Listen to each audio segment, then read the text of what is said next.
Hi, welcome back guys. This is your sensei, back with another fanfiction. This is the second part of What If Naruto Had Moonlight Sword? Now before starting, please give this video a like and subscribe to the channel if you want more videos like this. Now let's get into the fanfic. It was already the next day in Konoha, businesses were opening and people were starting to get to work with shinobi returning from missions to those who are heading for missions. Right now, Naruto stood in front of the Godame who was obviously in shock at the revelation brought to her by her godson. Let me get this straight, spoke Jiraiya, who was called in the Hokage office by Naruto's request in order to deliver the message. You want to tell me that the Yandere Mizukage was a puppet to a masked man with lone Sharingan eyes? Asked Jiraiya, obviously in disbelief. Naruto simply nodded his head, confirming everything to the Toad Sage, who leaned on the wall for support. But the only remaining Uchiha are Sasuke, Kiomi and Itachi Uchiha, with the latter being part of the Akatsuki, and I doubt he had a hand in Yagura corruption since it happened way back before his defection from Konoha, said Tsunade as she found herself unconsciously reaching for a hidden drawer that hid her sake stash, which she kept in case she needed to numb the headache that comes with the job. Kiomi then looked at Naruto, trying to assess if they should proceed with the other revelation, which Naruto gave her a nod. That's not all. From Yagura's testimony, he stated that the man who attacked him addressed himself as. Kiomi stopped, knowing that whatever she is going to reveal is going to change everything. Addressed himself as what? Asked Jiraiya, obviously getting uncomfortable knowing that the revelation is something even more bigger than he would anticipate, and he tried to prepare himself mentally for the revelation, hoping it's something he already knows. He addressed himself as Madara Uchiha, revealed Kiomi, and just like she expected, Jiraiya's face immediately paled, knowing that Itachi had never mentioned anything about a Madara Uchiha, which meant that Itachi was clueless or wasn't so deep in the hierarchy of the organization to be privy to such knowledge. Tsunade, on the other hand, stood immediately, looking absolutely shocked and in denial. What? Madara Uchiha died decades ago by the hands of my own grandfather, shouted Tsunade, unable to believe that such a dangerous threat that fought on par with her grandfather is still out there. Tell me something, when Shodame Hokage defeated Madara, was his body recovered? Asked Naruto, a simple question which silenced Tsunade, who took a seat immediately. Both her hands rested on the side of her head. No. There was no body recovered, answered Tsunade the question as she realized that the possibility that Madara is still alive is high. But still, he would be old and unable to fight. Tsunade tried to justify the possibility that Madara is dead of all age. We can't confirm anything, spoke Kiomi as she grabbed the attention of both Jiraiya and Tsunade. For all we know, this might be an imposter who took Madara's name to strike fear on those who still remembered him. After all, a shinobi of his caliber wouldn't hide behind a mask while working in the shadows unless his fight with Shodame-sama had left a permanent scar, which would explain why he is going around wearing a mask, explained Kiomi, giving her own theory. Or this could be the real Madara Uchiha. After all, the eternal Manjikyu Sharingan is shrouded in great mystery, since the only one who had it was Madara himself. What's to say that the Sharingan didn't somehow grant him immortality? Explained Naruto this time as he saw the disbelief look on both Tsunade and Jiraiya faces, but both had to reluctantly admit that this is in the realm of possibilities. That's a lot of information to throw at someone, spoke Jiraiya as he tried to figure out what to do to counter such a threat that regardless of whether he is the real deal or not, he is still a threat. If we act now, it will make that man suspicious, and if he's the real deal, then this concerns the entirety of the elemental nation, since he's going around capturing Jinchuriki for their tailed beast, explained Jiraiya while Tsunade nodded before she looked at the two couples. Is there anything else? Asked Tsunade as Kiomi nodded her head. Yes. In fact, we think that the self-proclaimed Madara Uchiha might have had a hand in the Uchiha massacre along with the nine-tail attack years ago, added Kiomi as Jiraiya rubbed his forehead. Well, you do bring a point. Itachi might have been extremely gifted from a young age, but even he won't be able to massacre the Uchiha clan by himself. And as for the nine-tail attack, well, from Sensei Diary it appeared that the nine-tail just suddenly appeared in the middle of the village through a Kuchios no Jutsu, not to mention some of the shinobi had noticed a Sharingan pattern in the nine-tail eyes that night of the attack, explained Jiraiya. What a way to start the day, said Tsunade softly as she leaned on the table knowing that her job had gotten even more harder and as the Nara clan would say, it got too troublesome. It's best to be prepared than to be surprised when it happens, Naruto said as Jiraiya nodded agreeing with his student. After all, the reason he became a master spy for the village is because the most strongest and deadliest weapon in the world is information. If you know both yourself and your enemy, you can win 100 battles without a single loss. There is a reason why this quote rings true for Konoha. They have remained at the top for years because of his information gathering that had kept Konoha safe and victorious. Well, I have a lot of investigation to do, Jiraiya said before he looked at Tsunade knowing that she had things to say. Now aside from the revelation, we need to finalize the last process to have you both promoted to Jonin, said Tsunade, which both Naruto and Kiomi properly straightened up. Tsunade stood up from her chair. Taking into consideration how your bell test had ended, our plan to have you both be tested in all shinobi branches by the rest of Jonins is useless since you both are quite strong and I doubt they will be challenging to both of you, explained Tsunade as the two couples nodded already knowing that from how they handled Kakashi the previous day, but then again Kakashi had challenged the two of them along with Sakura, which is suicidal. So, me and Tsunade will be your opponent, said Jiraiya as Kiomi looked confused by the test. You mean 2v2 battle? Asked Kiomi, but Tsunade shook her head. This is meant to test you both individually, so it will be a 1v1 battle, which means that I'm your opponent and Jiraiya will be Naruto's opponent, said Tsunade, which made Naruto frown slightly. There is a catch to this? Asked Naruto while Jiraiya smirked and nodded his head. Yes. This fight will take place in one of the largest training grounds, but the catch is that this will be aired for all Konoha to watch, said Jiraiya, which definitely surprised the two of them.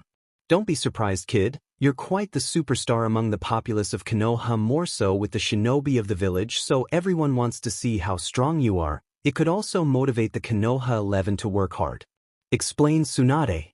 Not to mention, this could also squash any doubts that would come from having you promoted, since even though people had started to recognize you and acknowledge you a long time ago, there is still lingering doubts, and some of the hard-headed people who can't drop their prejudice would be opposed to having you gain any high-rank position in the village hierarchy, added Jiraiya, which Naruto let out a sigh. It was obvious that Mira herself was excited about the prospect of having her son take part in the tournament where it will be aired for everyone to see, and the reason is because she wants everyone to see how awesome her son is. Okay, we're fine with it, said Naruto, which Kiomi nodded agreeing, as well as she was excited to fight against the slug Sannin herself, as despite their short time in the village she had respect for Tsunade mainly because she is the first female Kage beside Meitarumi who later took her position as a Mizukichi. Great. Don't expect us to be easy on you kids, so prepare yourselves, said Tsunade, even though it had been so long since she partook in a battle since she took her position as the Godame Hokage, but now with the revelation of a self-proclaimed Madara Uchiha, she as the Godame Hokage need to be stronger than ever, if only to not be a burden to Naruto and Kiomi who are continuously growing. The same here, kid, said Jiraiya with a smirk as Naruto returned the gesture with his own smirk, which terrifyingly resembled that of his mother Mirayu. I expect nothing less from you, old man, said Naruto, which Jiraiya was happy about knowing that his godson doesn't harbor any hatred towards him. The Konoha 11 were all walking together, excitement dancing in their eyes as an announcement was made on the Hokage roof that a tournament will take place between Naruto Yu and Jiraiya of the Sannin, along with the second fight being between Kiomi Uchiha and Tsunade Senju herself. This was something that you don't get to see every day. It's not like those stupid Chunin exam, which is impressive it can get, it will never measure to a battle between shinobi who are Kage level.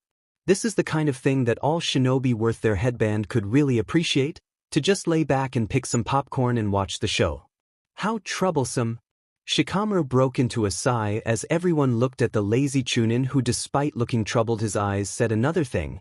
Everyone wanted to see how much Naruto had grown from back when he was just the hyperactive blonde who brazenly talked about his dreams of becoming Hokage. So the blonde brat returned to the village. I'm sure Gaara would have loved to meet him again after 2 years, spoke Temari, who took her duties as a diplomatic liaison between Tsunade and Konohagakure. He's no longer the same brat you knew him to be, Temari. You should have seen that handsome face of his and that white hair of his that added to the appeal. I'm really jealous of his girlfriend, said Ino, letting out a sigh before gaining a dreamy look. Temari was a little disturbed by the Yamanaka, and even though she heard about the tales of Naruto and his achievements in Kirigakure, part of her believed it was just exaggerated. This might be a perfect opportunity for all of us to witness Naruto-san's strength firsthand. This could be a learning experience, said Shino, who adjusted his glasses. We will also get to see both Lady Tsunade and Jiraiya-sama fight.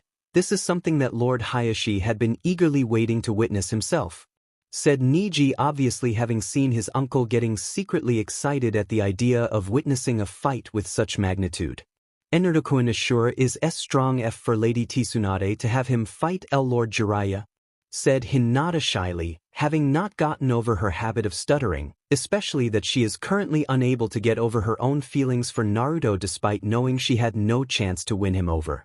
This is going to be the most youthful battle in the history of Konoha, said Lee, obviously excited with his eyes burning.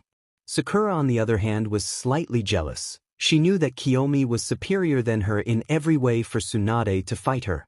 Sure, she had her fair share of spars with her mentor, but even she knew that this wasn't going to be a spar. It's going to be a full-blown battle where her sensei will be going all out, something that she had never done with her since at the end of the day, she was still not strong enough. She had a lot to learn if she ever wanted to stand side by side with Naruto, Kiomi, and Sasuke. The gap between her and Naruto has once again grown. Back then she could have put some efforts to catch up to Naruto, but ever since the Valley of the End incident along with the recent events in Kirigakure, Naruto was already several steps ahead of her that she can no longer reach out for him with her hands. Power? She is the apprentice of Tsunade Senju and is considered to be the second coming of her mentor, but the one thing that holds her back from truly shining is her resolve to differentiate between a person who is a lost cause and a person who needs help. Her love for Sasuke held her down. She knew that if the day comes where she has to make a decision to end Sasuke, she won't be able to do it simply because her resolve is wavering. If Tsunade were to ever take Kiomi as her apprentice, she knows deep down that Kiomi will be her prized student. Kiomi had everything one could ask from an apprentice, which is an unwavering resolve that is ready to make hard decisions on the fly for the sake of everyone. She also fights not for others but for herself, unlike her who simply joined the shinobi life because of a crush over a person who didn't give her the time of the day. Kiomi is also a strong-willed kunoichi who has faith in others to fight their own battles but not a blind faith. She can go forth and explain how much better Kiomi is compared to her, but it won't help her mental condition knowing that she is outmatched in just about every single thing. Stop comparing yourself to her, Sakura, spoke Tenten, breaking Sakura out of her thoughts as she looked at the weapon mistress who looked at her with a hard gaze. Both you and Kiomi are different people, you have your strong points and she has her own strong points. I understand that you have a lot of doubts and you're feeling inferior to her and that frustrates you, but so is everyone else here, said Tenten, giving a word of advice to Sakura, who stayed quiet. Guy-sensei once told me to use my frustration as a fuel to get stronger. I used to feel inferior to Nijikuen because I had no talent in genjutsu or ninjutsu, and instead of giving up, I chose to train even harder than before by honing my taijutsu skills so I can be as youthful as Guy-sensei, said Lee, who joined in motivating his one-sided crush on Sakura. Niji glanced at the pink-haired girl and let out a sigh. Motivating others wasn't his strong suit. He wasn't as charismatic as Naruto, Guy-sensei, or Lee in the matter. He was like Lord Hayashi but more honest with his feelings. Sakura-san, you need to understand that in this world there is no such thing as equality. Why do you think there is the main house and the branch family in the Hyuga clan? Why do you think there are ranks in the shinobi system? Asked Niji as everyone listened to the Hyuga who had grown over the 2 years. Back then, I used to think that things like this were determined by fate and simply going against it was futile and a useless endeavor. That is until my fight against Naruto-san in the Chunin exam. I learned that I have a choice in life. My own life is mine to mold however I see fit. I was once told that the main house technique can only be used by the main house, but I, a member of the branch family, was able to use those techniques by just observing, said Niji. The moral of the story is that it's too troublesome to try and put yourself at her level, it's just one big headache. That isn't worth it, said Shikamaru with a yawn which obviously got him hit at the top of his head by Ino, who didn't appreciate him demoralizing Sakura like that. Shikamaru, how can you be so insensitive? She's obviously feeling left out from having her teammates be stronger than her. I'm sure she doesn't want to be a burden to her teammates, said Ino, trying to explain to the blockhead Nara how that meant to the pink-haired Kunoichi. Oh, what do you want me to say?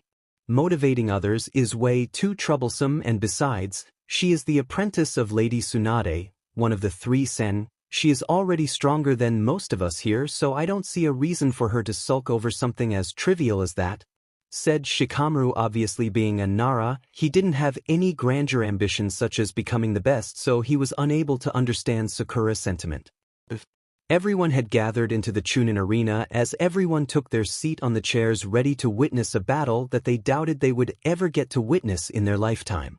Tsunade stood near the Kage seats testing the mic in which she will officially announce the start of the exam for having both Naruto and Kiomi promoted to Jonin rank. Now then, I welcome you all and thank you for making time to witness a battle which I'm sure will leave its mark in the history books of Konoha, as today we will be conducting a special exam in order to promote one Naruto Uzumaki and Kiomi Uchiha to the rank of Jonin, announced Tsunade loudly and proudly. Everyone in the stadium was shocked when they heard the Uchiha name. They were obviously under the impression that both Itachi and Sasuke were the last of the massacred clan, but to hear one is still around brought some discomfort but at the same time excitement. Now then, bear witness to the 2 fighters, declared Tsunade as everyone paid close attention as they saw Naruto walk to the middle of the arena with a calm look on his face, and everyone realized that the man that stood before them is none other than Naruto Uzumaki. Those who didn't see the boy were in shock, and some of the girls found themselves blushing at seeing the very handsome man that he had become in just 2 years outside of Konoha. Next was Kiomi, who came out with a very bright smile on her face that surprised everyone who were familiar with the Uchiha clan arrogance, and some of the men found themselves blushing at witnessing the princess of the Uchiha, but their hopes were quickly shattered along with the hopes of the other girls of Konoha when Kiomi locked arms with Naruto while giving him an intentional peck on the lips. Tsunade shook her head in amusement before she decided to proceed with the exam. Now then, today's test will be composed of 2 battles, with the first being Naruto Uzumaki versus Jiraiya of the Sannin, announced Tsunade as cheers were heard as people were all on board at seeing the master and pupil fighting. The second and last battle will be your very own Godame Hokage versus Kiomi Uchiha, announced Tsunade once more, and everyone cheered even louder than before. Now then, since the 2 fighters are extremely powerful, they won't be fighting in the arena in order to further avoid any casualties, so the 2 of them will be fighting in one of the many training grounds that we have in order for the 2 of them to let loose. The fight will be aired on those large screens which you can watch and enjoy, said Tsunade as everyone got even more excited. Tsunade then looked to her side and gave a nod which Jiraiya smirked before he teleported himself towards the center of the arena to take Naruto with him. "Let's go, kid," said Jiraiya as he placed his hand on Naruto's shoulder before once more disappearing in a shunshin, with the destination being the training ground which is close to the arena. Kiomi on the other hand went towards the Kage seats where took her place next to Tsunade, who had a smile on her face. She would have chosen to drink sake, but her fight was right next to this one, so she needed to be on her top game. "Now then, let's see how much you've grown, Naruto," said Tsunade to herself as she watched the black screen that showed static before it adjusted to the green landscape of the training where both Jiraiya and Naruto are going to let loose in order to determine if Naruto is eligible for the promotion or not. But she knows that Naruto had long since earned the rank. She just need to squash any doubts that would come from any of the elders or those who refuse to drop their prejudice. Besides, this is another tactic for Konoha to flex its muscles to the other hidden villages, and what better than have the one who single-handedly played a big part in ending the civil war in Kirigakure fight the unofficial strongest Sannin, not to mention, just like the Chunin exam is used to show the military strength of the village and help promote the village to the feudal lords who are the ones that assign missions to the hidden villages. This test is a change of pace, since the only way you could ever be promoted to Jonin rank is through what we call a field promotion, in which said shinobi distinguish themselves from the rest by displaying a certain set of skills that the village is lacking, such as, for example, fuinjutsu masters. Some others have created their very own jutsu which shows how advanced they are compared to the rest. There are others who have shown to excel greatly in certain shinobi areas, such as Guy being a taijutsu master. This match could show the capabilities of the very top shinobi in the village, and the fact that Naruto is going to be 15 soon is going to take the feudal lords by surprise and cement the strength of the next generation of Konoha, but most of all it will ruin any attempts from Danzo to seize control over the village if she were to ever fall in battle. The fight between Kage-level shinobi had spread around like wildfire as everyone had wanted to watch the fight. Tsunade would be lying if she wasn't surprised with how well the announcement was received. The amount of spectators were larger than anything the Chunin exam could ever hope to rival. As such, they had to make time to prepare extra seats for the spectators who are eager to see the match. A lot of people were eager to watch the match, from academy students who were accompanied by Iruka Umino. It was obvious that the Chunin instructor was not only eager to see his student once more but to also have his own students learn from watching Naruto fight, even if they might not understand, but seeing the level of such powerful shinobi will surely motivate them to work harder. The Jonins had their own window in which they sat along with their respective team, watching as one of their own was made to challenge a Sannin in a battle. All of them were excited to see the growth of Naruto over those 2 years in order to better rate themselves, while also seeing the level that they should all aspire to aim for. There were also the clan heads, and those who hold important positions in the village had their own window in which they got to watch the match without any problem. The clan heads were definitely excited in their own way to watch the battle, while some of the civilians were skeptical since most of them weren't aware of what was happening outside the village. I really wonder if Jiraiya can really be the one to force Naruto to take the fight seriously, asked Tsunade to herself, but Kiomi had heard and let out a small smirk. I'm confident that Naruto-kun can win this fight, but if I'm being fair, Lord, Jiraiya has a very high chance to have Naruto-kun work for the win, since the difference in level between the Yonde Mizukage and Lord Jiraiya is fairly large. So I'm expecting Naruto-kun to struggle a little, said Kiomi, trying her best to stay objective and not be biased, which surprised Tsunade by Kiyomi's assessment. Well, I do hope the fight can last longer so we can better assess his skills, said Tsunade before she glanced at the excited crowd. And because I'm pretty sure everyone here would like to see a good fight and not a short one, said Tsunade while Kiomi giggled. Lord Jiraiya has a lot of experience compared to Naruto-kun, which is what will give him the edge in battle, but Naruto-kun has always been the type to adapt to any situation and quickly improve himself while fighting. This is why he went to Kirigakure and took part in the Civil War, and that's because he wanted to gain experience, explained Kiomi, which helped Tsunade understand why Naruto had recklessly gone to Kirigakure during a civil war. I could see that he had grown stronger from that, even though I never really liked how reckless he was to go to Kirigakure on his own, said Tsunade, a little annoyed that Naruto had thrown himself in danger. He wasn't technically alone, he had his mom by his side who was willing to help him, and then later on me, said Kiomi, correcting Tsunade's previous statement, which made Tsunade frown slightly. Tsunade trusts Naruto even though he can often do reckless things even back when he was a fresh genin, but nobody could deny that the boy had all good intentions to protect the village, and that was shown through his action that resulted in their many alliances that was forged because of his nature to stick his head into other people's business in order to help them. Still, the whole situation surrounding Naruto's new mother was driving her nuts, not only because the council would definitely give her a headache once news reached their ears, since most would think that the QB is masquerading as Naruto's mother, and even though it may sound ridiculous, but Shikaku had previously done this by having Gaara call him mother. Aside from that, she was also curious, and the fact that there are no records of Amira drove her nuts. She wanted to know her intention and her purpose to just suddenly take Naruto from Jiraiya without the idiot himself being aware of it, since apparently from what she had heard, Naruto had made contact with Mirayu during his training with Jiraiya. The fact that Jiraiya was clueless of Naruto meetings with Mirayu definitely surprised her. Kiomi was easily able to spot Tsunade's reaction when mentioning Naruto's mother. She wasn't going to reveal anything since it wasn't really her place to do so, and it was up to both Naruto and most importantly Mira herself to decide to reveal information, but in order to put Tsunade's worries to rest, she decided to say a few things. I wouldn't worry if I were you. I have met Mira and I'm very familiar with her, revealed Kiomi, surprising Tsunade that she had noticed what was bothering her. She is planning to reveal herself at one point, probably at a council meeting, where she's going to probably threaten to end everyone in the room if they were to ever put Naruto-kun in harm, and maybe even end some idiots while she's at it," said Kiomi bluntly, while Tsunade's sweat dropped heavily and had to wonder what kind of woman Jiraiya is. "Well, that's good to hear," said Tsunade, a little relieved that she will receive answers at one point, but hopefully it wouldn't take long since she was getting quickly impatient, but she could only blame her Uzumaki blood for being quite short-tempered.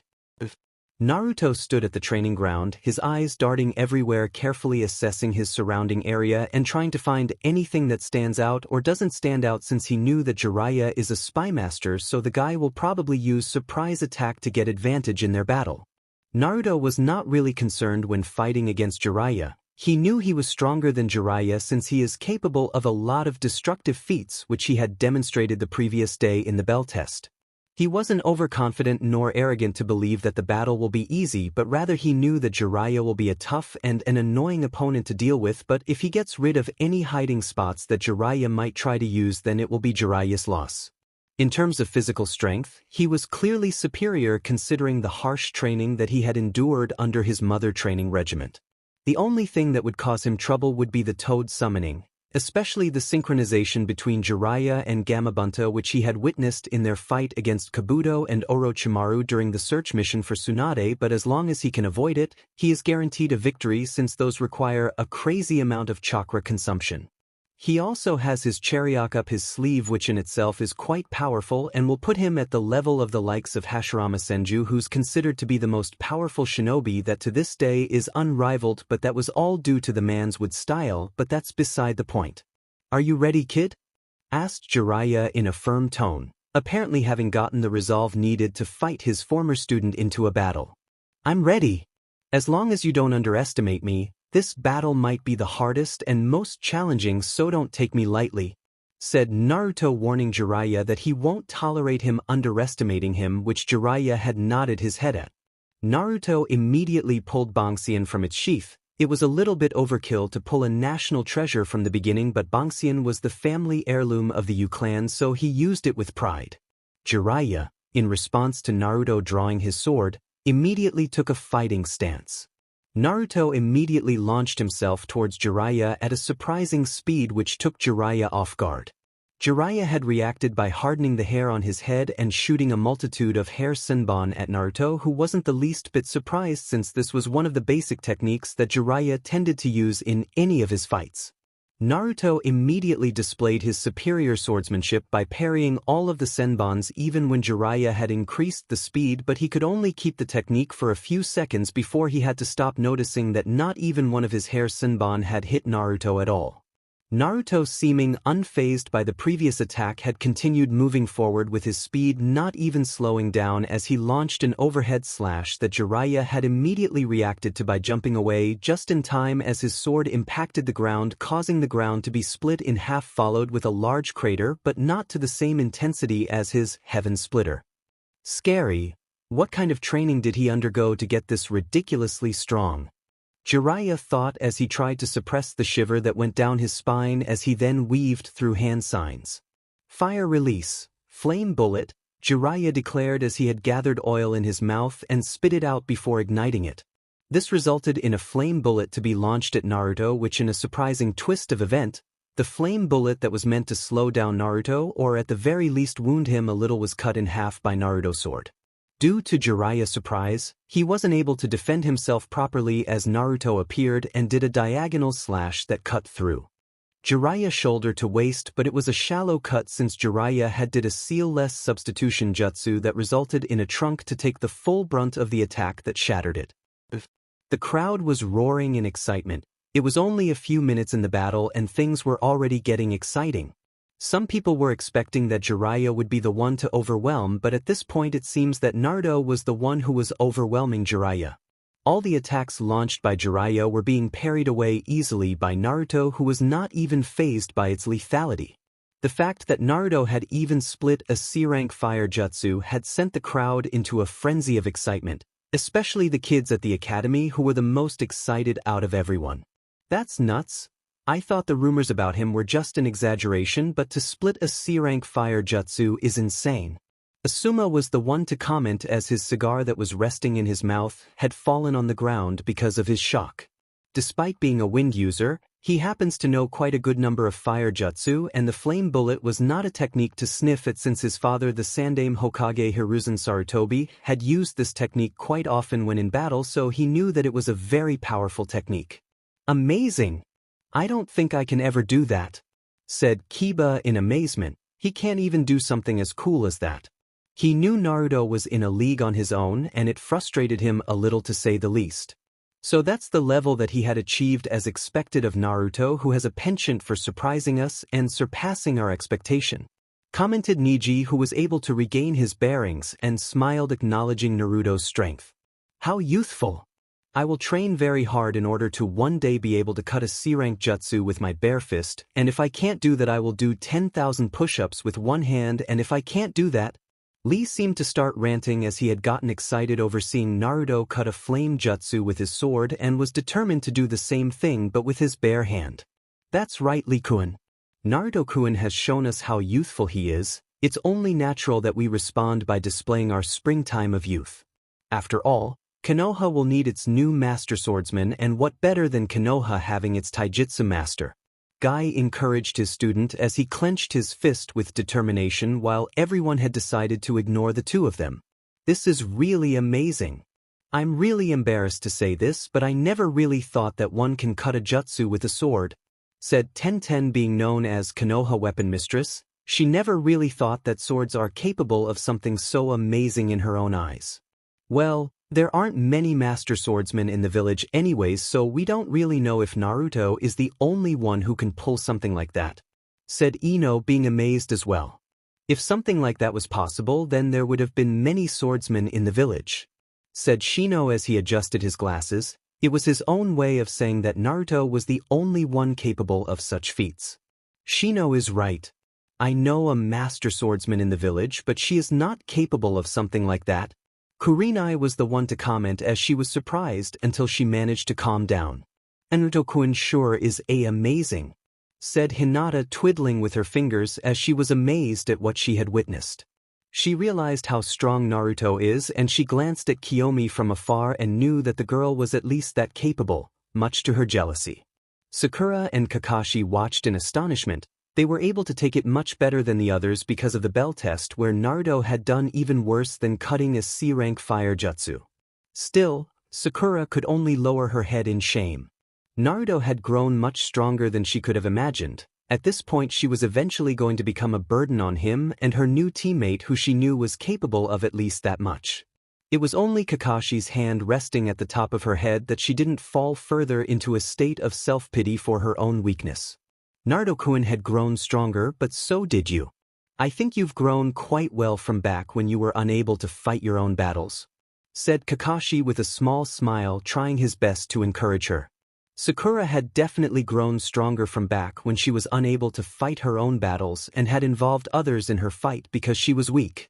That was the case in the Chunin exam, where Rock Lee had gotten injured because he tried to protect her. The same thing applied to when the retrieval mission for Sasuke had started and she wasn't picked to be part of the rescue team because she was weak and would have gotten in the way. Now, Sakura is able to fight her own battles without burdening others, but it didn't mean she was any less bitter about her being the weakest link in the team. Thanks, sensei, said Sakura, feeling a little bit better with Kakashi words of encouragement. Jiraiya had realized that fighting Naruto in close combat is dangerous, especially when Naruto is swinging around that sword that looks way more dangerous than a regular sword. He knew his only way to be able to turn the battle in his favor was to disarm Naruto from his weapon and force Naruto into a hand-to-hand combat which he should prove to be superior at. Jiraiya had immediately decided to do something risky. He launched himself towards Naruto, surprising the boy with Jiraiya's decision to fight in close quarter, and decided to be on guard as he attempted a slash only for Jiraiya to dodge at the very last second and had created a Rasengan in his palm, sending the hand-sized spiraling ball into Naruto's wrist. The result was an explosion that sent Naruto flying along with Bangxian to be separated from his hand. Jiraiya had immediately jumped towards Bangxian and took the weapon, placing it in his sash, and gotten slightly relaxed as he gave a cocky smirk as he watched Naruto stand up. Naruto was definitely surprised by Jiraiya's last-second attack and had to give the man credits for taking him off guard like this. He looked at his hands, which were slightly burned and definitely stinged a lot, but that level of attack wasn't enough to hamper Naruto. "What are you going to do now, brat? I have you disarmed," said Jiraiya in a boastful tone, as he believed that the battle had gotten into his favor while Naruto was slightly unfazed. He could easily resummon the sword to hand, but decided to show Jiraiya that even with him being disarmed he could still fight.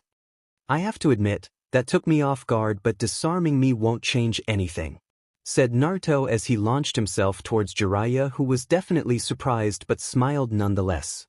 Having trained under his mother Mirayu, he had managed to master the swordless style, so he had focused on his bare hand to act like a sword. His body was like a sword, so whether he was disarmed or not, the battle was still in his favor. Jiraiya, who was confident that he could overwhelm Naruto in hand-to-hand combat, had launched himself and engaged with Naruto in close combat. Admittingly, Jiraiya was definitely superior in terms of hand-to-hand combat, but Naruto's swordless style had left Jiraiya's body with several cuts. Jiraiya, using his own experience, had launched a knee towards Naruto's stomach that made him cough a little blood, but Naruto had retaliated back by uppercutting Jiraiya towards the ground. The battle was intense, and despite Jiraiya's superiority over Naruto in hand-to-hand combat, Naruto had a crazy amount of stamina which Jiraiya, who was in his 50s, no longer has. Naruto immediately decided that he was at a slight disadvantage in hand-to-hand combat and decided to return his advantage as he jumped back to gain distance. "You're good. I know you're better than me when it comes to hand-to-hand combat, so I will take back my sword," said Naruto confidently while Jiraiya smirked a little. "Thanks for the compliment, brat, but last I checked, I have your sword," said Jiraiya as he held onto Banxian that was on his waist. "So unless you can take it from me, you will have to fight me in hand-to-hand combat, which I'm better at," said Jiraiya boastfully. Naruto only smirked as he raised his hand and the sword immediately glowed, which brought Jiraiya's attention at the sword on his waist, and before he can even realize what happened, Banxian had disappeared from his sight and a glow reappeared in Naruto's hand, revealing the sword that he had took from Naruto. "How?" shouted Jiraiya in surprise. His former boastful demeanor vanished immediately as he became increasingly concerned by the turn of events. Banxian is a national treasure. It's a sentient sword that was passed down in the Yu clan. Banxian has vanished from your waist because it doesn't acknowledge you as its master, and since I'm its master, it answers to my will," said Naruto cockily, relishing in Jiraiya's shocked expression. He had essentially turned the tables against him, and he could hear his mother giving him an approving smirk. Naruto had given Jiraiya the hope that he had the fight under his control, but from the very beginning, he was controlling the battle and Jiraiya was just simply falling for it. The crowd were roaring even more in excitement. At the beginning, everyone thought that the battle was finally over once Naruto was disarmed by Jiraiya's ingenious plan of using the Rasengan at Naruto's wrist at the last second in order to disarm him of his weapon, but Naruto had showed them that he was not over-relying on his swordsmanship and was able to keep fighting Jiraiya in a hand-to-hand combat, even though Jiraiya proved to be superior in that field due to his years of experience. To their surprise, Naruto had managed to somehow take the sword back by having the sword teleport back to his hand. Many were confused, but hearing Naruto's explanation, a ripple of shock was immediately sent through the crowd. Naruto practically admitted to having a weapon that rivaled the weapon of the Seven Swordsmen of the Mist, maybe even exceed it, since the sword can teleport back to his hand with a simple command. "Wow, I'm really jealous. To have a sword teleport to you with a simple command, I really want one," said one of the shinobi that was in the stand as he closed his eyes, imagining his own sword that teleports to him. "I know how you feel, man. That is really cool, but I think none of us can use it properly like he does," said another shinobi with a smile, enjoying the fight. Well, I'm glad that it's someone from the village that has it. It would have been really scary if Naruto had decided to join another village," said the first shinobi with a smile, acknowledging Naruto and showing his respect.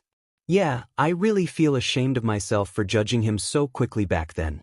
I don't think anybody could have blamed him if he decided to join Kirigakure, which I'm sure he is already being treated as a hero there," said the second shinobi, showing his respect to Naruto as well and acknowledging him as a shinobi of the leaf. Everyone was quite entertained and Tsunade was enjoying herself quite a lot. She had been shocked when Naruto had first cut a C-rank jutsu with a single slash and was slightly annoyed with Kiyomi's smug look. When Jiraiya had disarmed Naruto, she thought that the fight might end since Naruto had shown that he was only a swordsman, but Naruto had displayed a good hand-to-hand combat that is highly dangerous in itself. Naruto had later done something so outrageous when he teleported the sword back to his hand and even explained that he practically had a sword that is only rivaled by the blades of the 7 swordsmen of the mist. Tsunade then looked at Kiyomi, who seemed to cheer loudly for her boyfriend, not even caring at what others thought about her. "Why are you surprised? Shouldn't you have been used to this already, considering that Naruto-kun has a habit of making the impossible possible?" said Kiyomi as she looked at Tsunade, who let out a sigh. "You're right.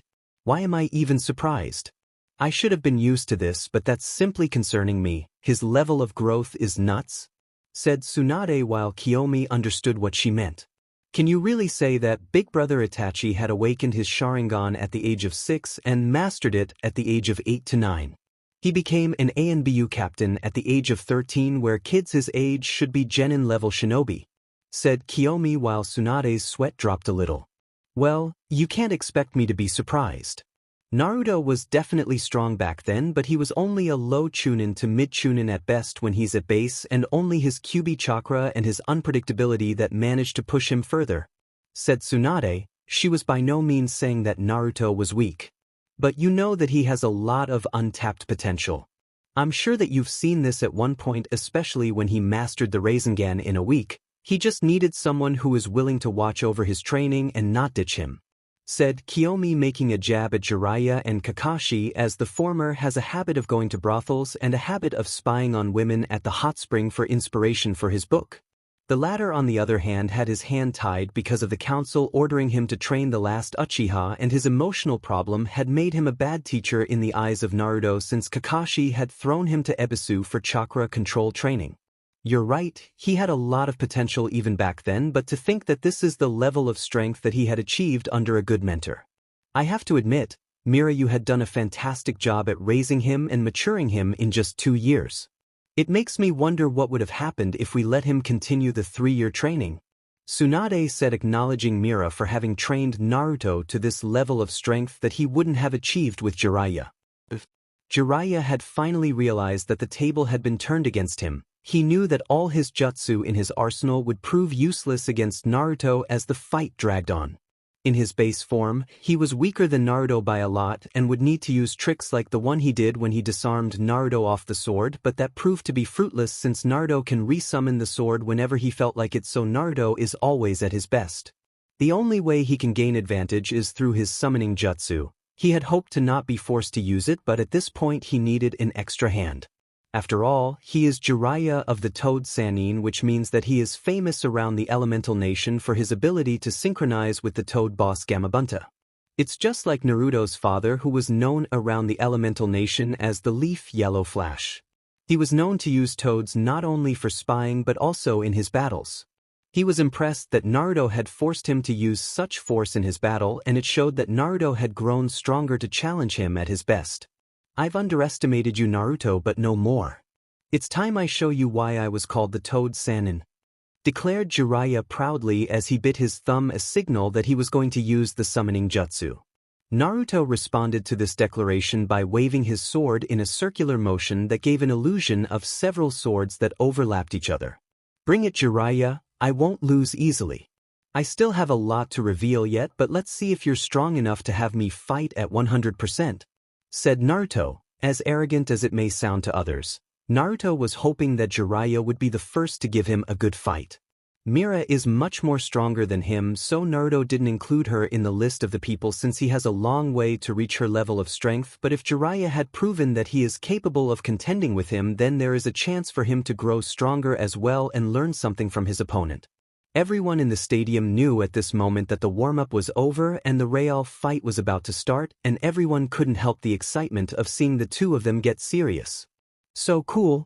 Konohamaru's voice could be heard as he had just recently come to the village from a C-rank mission, and he was glad that he was able to come in time to witness such a high-scaled battle where his brother figure and boss is fighting as Sannin as equals. He was a little miffed out because he wasn't in the village when Naruto had come back, since he probably would have liked to get the chance to brag and show Naruto the apartment that he himself had taken to cleaning for him in preparation for the day when he returns to the village. Wow, I didn't know that swordsmanship is really that powerful. Udon was the one to comment, as he was mesmerized by what he had bared witness in just those few minutes in battle. He really looks good with the white hair. I didn't think he would look so attractive. Moegi commented with a dreamy look, while Konomaru can be said to be slightly irritated by the comment, having taken offense in it. What do you mean you didn't think he would look attractive? You make it sound like boss wasn't handsome before, said Konomaru, while Moegi let out an irritated sigh. I never said that he looked unattractive before, just that he looked even mature from back then, which is a good thing, said Moegi, kind of regretting speaking about Naruto looks, since Konomaru idolized Naruto way too much and would probably be easily offended if someone were to talk badly about Naruto. Ebisu, on the other hand, was gaping like an idiot at the fight that he had been witnessing. He, like all other shinobi of Konoha, had heard the tales of Naruto achievement in Kirigakure, and like most others, he suspected that it was just an exaggeration. He knew that Naruto had of course grown from back then, but there are things that when you hear, you can't believe it because it's just not natural and way too crazy. Now the proof is laid in front of them, only a few minutes in the fight, and Naruto is pushing Jiraiya to a corner, even forcing Jiraiya to resort to the summoning jutsu, which is a privilege only the toughest opponents had ever forced him to use, such as Orochimaru, who shares the rank of a Sannin. This is crazy. Naruto wasn't capable of something of this caliber to be able to challenge Jiraiya-sama in a 1v1 after only 2 years of training. Have we really underestimated Naruto's potential that much? Thought Ebisu bitterly as he looked at the fight, trying to recompose himself, but just like all shinobi in the stadium, he knew that the warm-up was over and he couldn't help the excitement. Jiraiya was slightly unsure if he really needed to go so far as to summon the Toad clan in his fight. Even though Naruto had proven to be much stronger by managing to compete against him for this long and even overpower him, he felt like it was unfair to use the summoning jutsu, but he knew that Naruto wasn't going to appreciate him holding back. Are you going to keep fighting me with that weak resolve? Said Naruto, a little bit irritated to see Jiraiya doubt his strength after saying that he was not going to hold back anymore against him. I was just thinking that it would be unfair to use the Toad summoning like that. Not that I doubt your strength, but I only used the summoning jutsu when other summonings were involved, or even Biju, said Jiraiya with a weak grin, while Naruto had grown even more irritated. You're seriously upset about that? I was being quite merciful to you when we had our little warm-up, but if you're going to continue pissing me off like that, then I will use the shadow clone and bully you, said Naruto with a sadistic grin, which made Jiraiya's eye widen in horror, realizing that he forgot about Naruto's shadow clone jutsu. On second thought, I guess that's fair, said Jiraiya, laughing awkwardly and a little embarrassed that Naruto had been taking it easy on him before he weaved through hand signs, deciding that he needed to bring an end to this fight before it gets dangerous. Ninja art, summoning. Bring down the house jutsu. Jiraiya shouted the name of his technique, which resulted in a giant toad to drop on Naruto from the air. Naruto looked unfazed by the annoying tactic that Jiraiya had deployed. He realized that it was an attempt to incapacitate him, so he decided to teach Jiraiya another lesson on underestimating him and thinking that someone so insignificant could pose him a threat. The moment the large toad made contact with Naruto, a storm of debris had exploded, covering the battlefield. Sorry Naruto, but I don't think you can block something like that, said Jiraiya, confident that his attack would have worked only for a gust of wind to disperse the storm of debris, revealing Naruto casually lifting the large toad in the air with only the tip of his sword. What the hell? Shouted Jiraiya. This had taken him off guard. He had used that summoning quite a few times to crush other large summoning, but for Naruto to casually lift a large toad with the tip of a sword was so outrageous to him that he couldn't help but gape. Are you done? This is really boring. If you're serious about taking me down, then stop using those stupid tactics to win, said Naruto as he launched the terrified and shocked toad towards the forest, resulting in Gamahiro to roll through the forest, destroying several trees in the process before he was forced to return to Mount Myaboku. Crushing me isn't going to work, Jiraiya, said Naruto with a smirk, enjoying the look on Jiraiya's face that expressed disbelief. He was quite proud of himself since he had wanted to recreate that technique that his mother had done during the GOH tournament, and he was so successful at it that he couldn't help but puff his chest in pride and act smug and cool about it. Jiraiya was beet red in anger at seeing Naruto act so smug about it and decided to finally summon Gamabunta and teach the brat a lesson about not looking down at the gallant Jiraiya, as he then went through several hand signs for another summoning jutsu. Summoning jutsu, shouted Jiraiya. This time a large smoke covered a large section of the forest, obscuring the fight from the crowd that were watching before the smoke went down, revealing the Toad boss Gamabunta. Jiraiya, why did you summon me, you bastard? Shouted Gamabunta, being quite annoyed since he was in the process of enjoying a good bottle of sake only to be suddenly summoned by Jiraiya, who has a habit of summoning him in bad times. The entire Konoha populace were gaping widely when the real fight had started. What shocked them all was how Naruto had managed to lift a large toad with just the tip of a blade.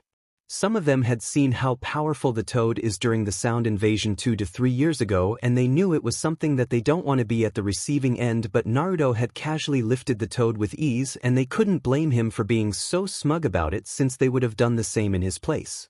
Seeing Jiraiya summon the toad boss had sent a ripple of shock. They never expected that Jiraiya would go so far as to summon the Toad boss to fight against Naruto. This was no longer a fight to determine Naruto's rank, but rather the two of them were getting carried away and might end each other. That Jiraiya, he's taking this too far. Tsunade clicked her tongue in annoyance as she bit her nail in frustration, contemplating if she should put an end to this fight before it could get so far. I don't think he's taking it too far. You seem to forget that Naruto-kun had fought against Yagura and defeated the man with ease. Jiraiya will lose if he were to continue underestimating Naruto-kun, said Kiomi in a serious voice that surprised Tsunade. Since you know Naruto the best, how much percentage is he using? Tsunade asked, wanting to get a good assessment of Naruto's strength, which Kiomi easily complied. It's really hard to come up with assessment of his strength since he never really took his fight seriously, but Naruto-kun easily overpowers Jiraiya at base form. The only way for Jiraiya to actually do damage is use cheap tricks like the part where he tried to disarm Naruto-kun from his sword, said Kiomi, which Tsunade found herself agreeing with. Yeah, lifting a summoning toad is not something easy to do. I doubt even anybody could do something as outrageous as this. Agreed Tsunade, seeing as Naruto base form alone made him capable of lifting a summoning toad, and that was just his physical stats without any enhancement. Jiraiya can actually push Naruto-kun to a corner if he uses the toad boss, but that would be only for a few minutes before Naruto-kun decides to retaliate by either using the shadow clone like he had stated or to use more of his power, said Kiomi before she decided to give a final conclusion. In conclusion, if we were to evaluate him, I'd say he is superior in physical strength, which was displayed by his lifting strength alone. He is also known for his speed since he can blitz his opponents and cut through them before they could react or come up with counterattacks. As for durability, well, just as he can lift a mountain-sized toad, he can also shrug off attacks that would leave any normal person with several broken bones or even dead, said Kiomi before she decided to add more while Tsunade was speechless. There is also his stamina. Even before his training trip, he was considered to have a lot of stamina for his age. After his training, he can continue fighting even if he is dead, since I've seen the training that he was put through. You seriously have problems.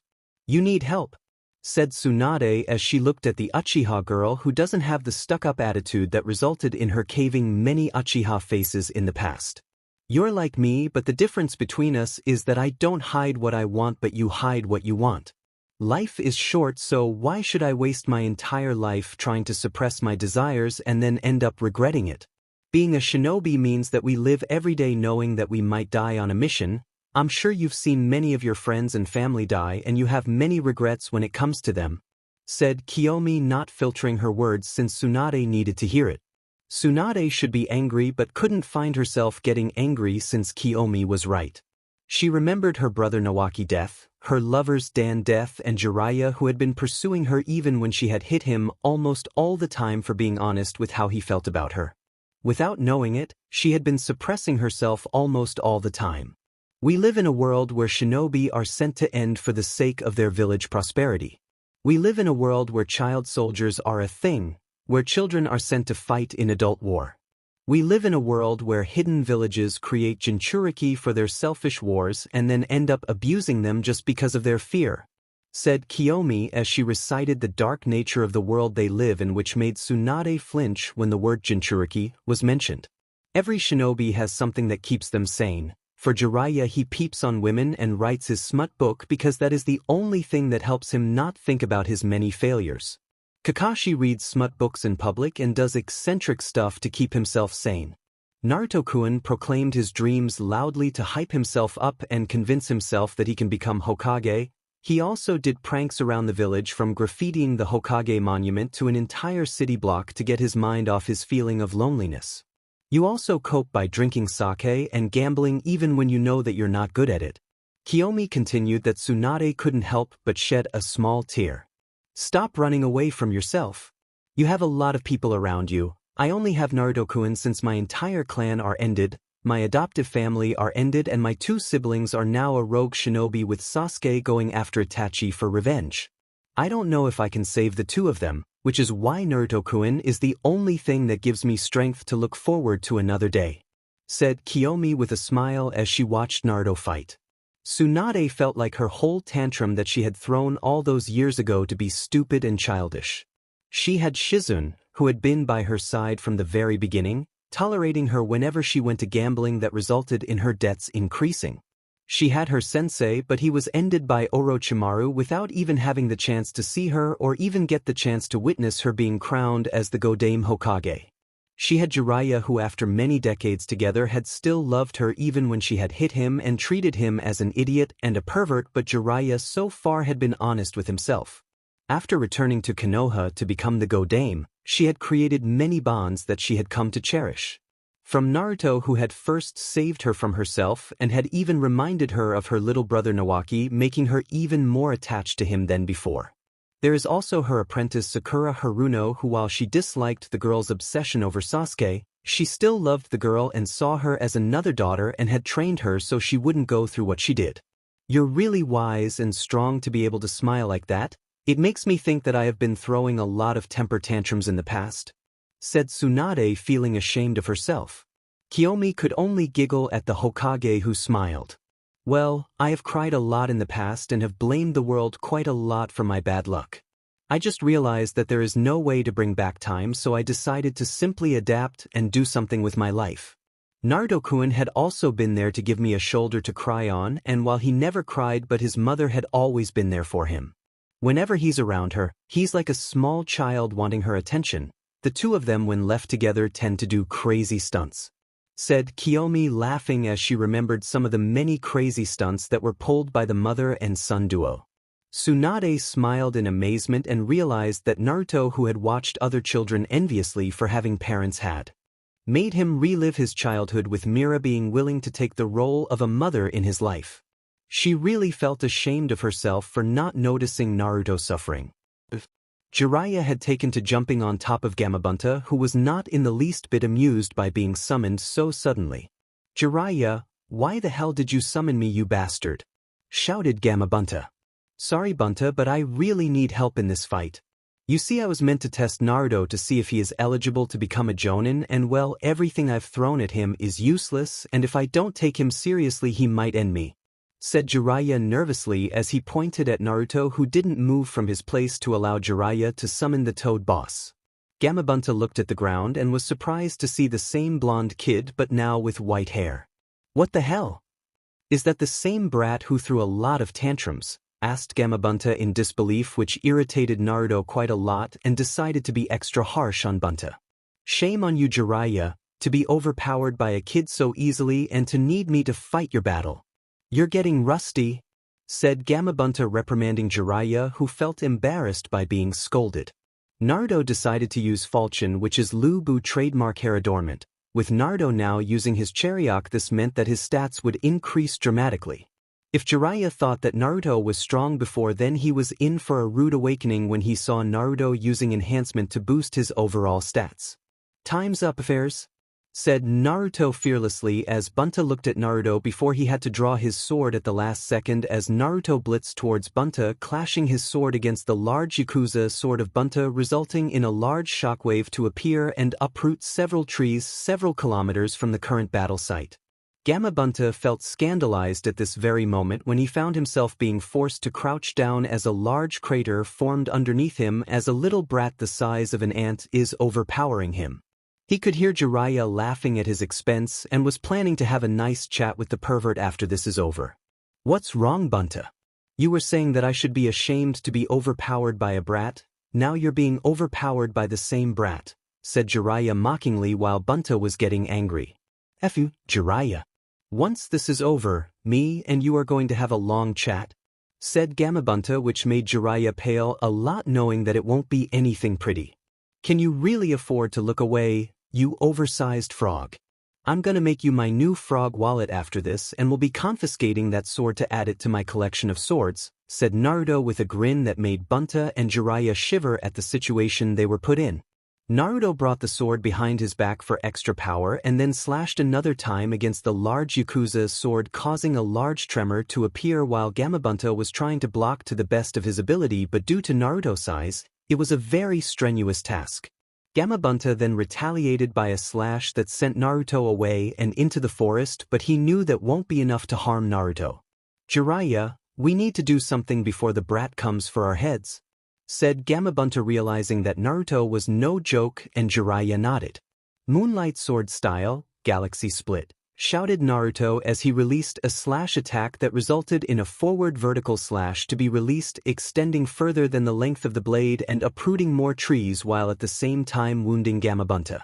Gamma Bunta cursed in pain as he jumped away, realizing that he was wounded and that Naruto had recovered quickly. "Gunshot!" shouted Gamma Bunta as he kneaded and converted his chakra into water, resulting in Bunta to shoot out a condensed blast of water at Naruto. Naruto grinned as he launched himself like a rocket towards the water blast with a fearless smile as he raised his blade one more time for another technique. "Mountain slash," declared Naruto another time as he split the condensed water in half, resulting in a large rain to cover the field, but it didn't touch Naruto, who was airborne and launching himself towards Bunta and Jiraiya. "Bunta, give me some oil," shouted Jiraiya as he went through a series of hand signs which Bunta had cooperated with. "Okay," shouted Bunta as he placed both his hands on his stomach and took a large inhale as if ready to spew the oil from his mouth. "Fire style, toad oil flamethrower," shouted Jiraiya as Bunta had shot out a jet of oil from his mouth before Jiraiya followed with spewing a blast of fire onto the substance to ignite it. This resulted in a large flamethrower to appear on the battlefield. Naruto was taken off guard, having first assumed that Bunta will need time to do another jutsu after releasing gunshots, so he could only internally curse. The two-way cooperation technique looked unavoidable to anyone, but Naruto was not going to easily give up, so he created a last-second shadow clone who proceeded to grab the original by the arm and flung him away from the attack, which resulted in the clone to take the full brunt of the attack, but it didn't mean that the original came unharmed since he was slightly burned. Naruto, who was flung away, had impacted the ground a little harshly, but he came out with the least bit of damage, which was a good thing. He was using his Chariok, so his durability had increased quite a lot, but having a fire jutsu of that magnitude is something that would have hurt him a lot.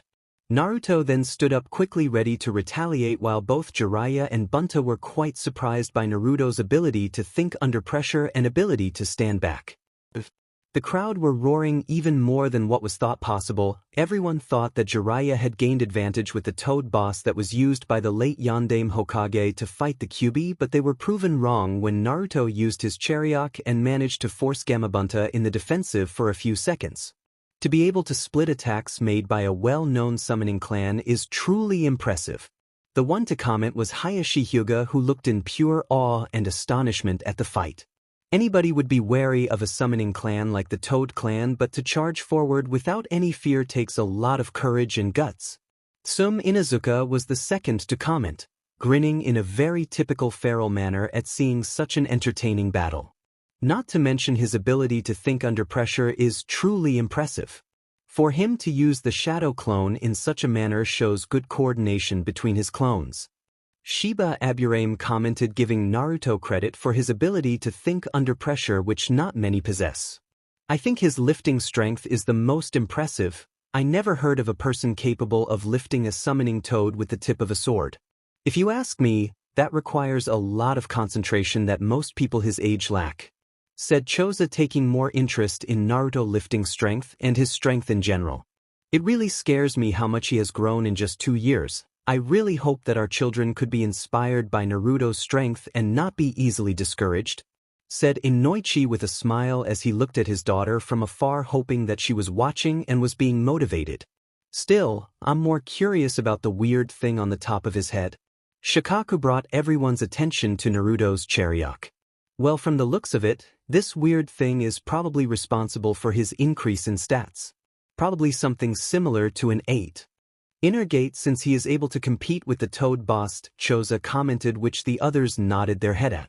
Also, I'm quite curious, why did he choose to avoid the attack? Shouldn't he split the attack like he did before? Asked Inoichi, bringing up another good point. Even if Naruto were to split the attack in half, he would have been in the middle of a powerful flame jutsu that would have harmed him, so he chose to instead dodge that attack. It was a very wise decision to avoid an attack of this magnitude. Hayashi answered as he nodded his head in appreciation of Naruto's ability to know when there are things that he needs to get away from.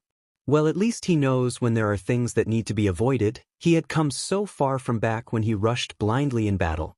Shikaku commented, appreciating such a trait from Naruto, as the others nodded their heads before he looked at the Hokage, who was equally shocked by the battle as them and everyone else.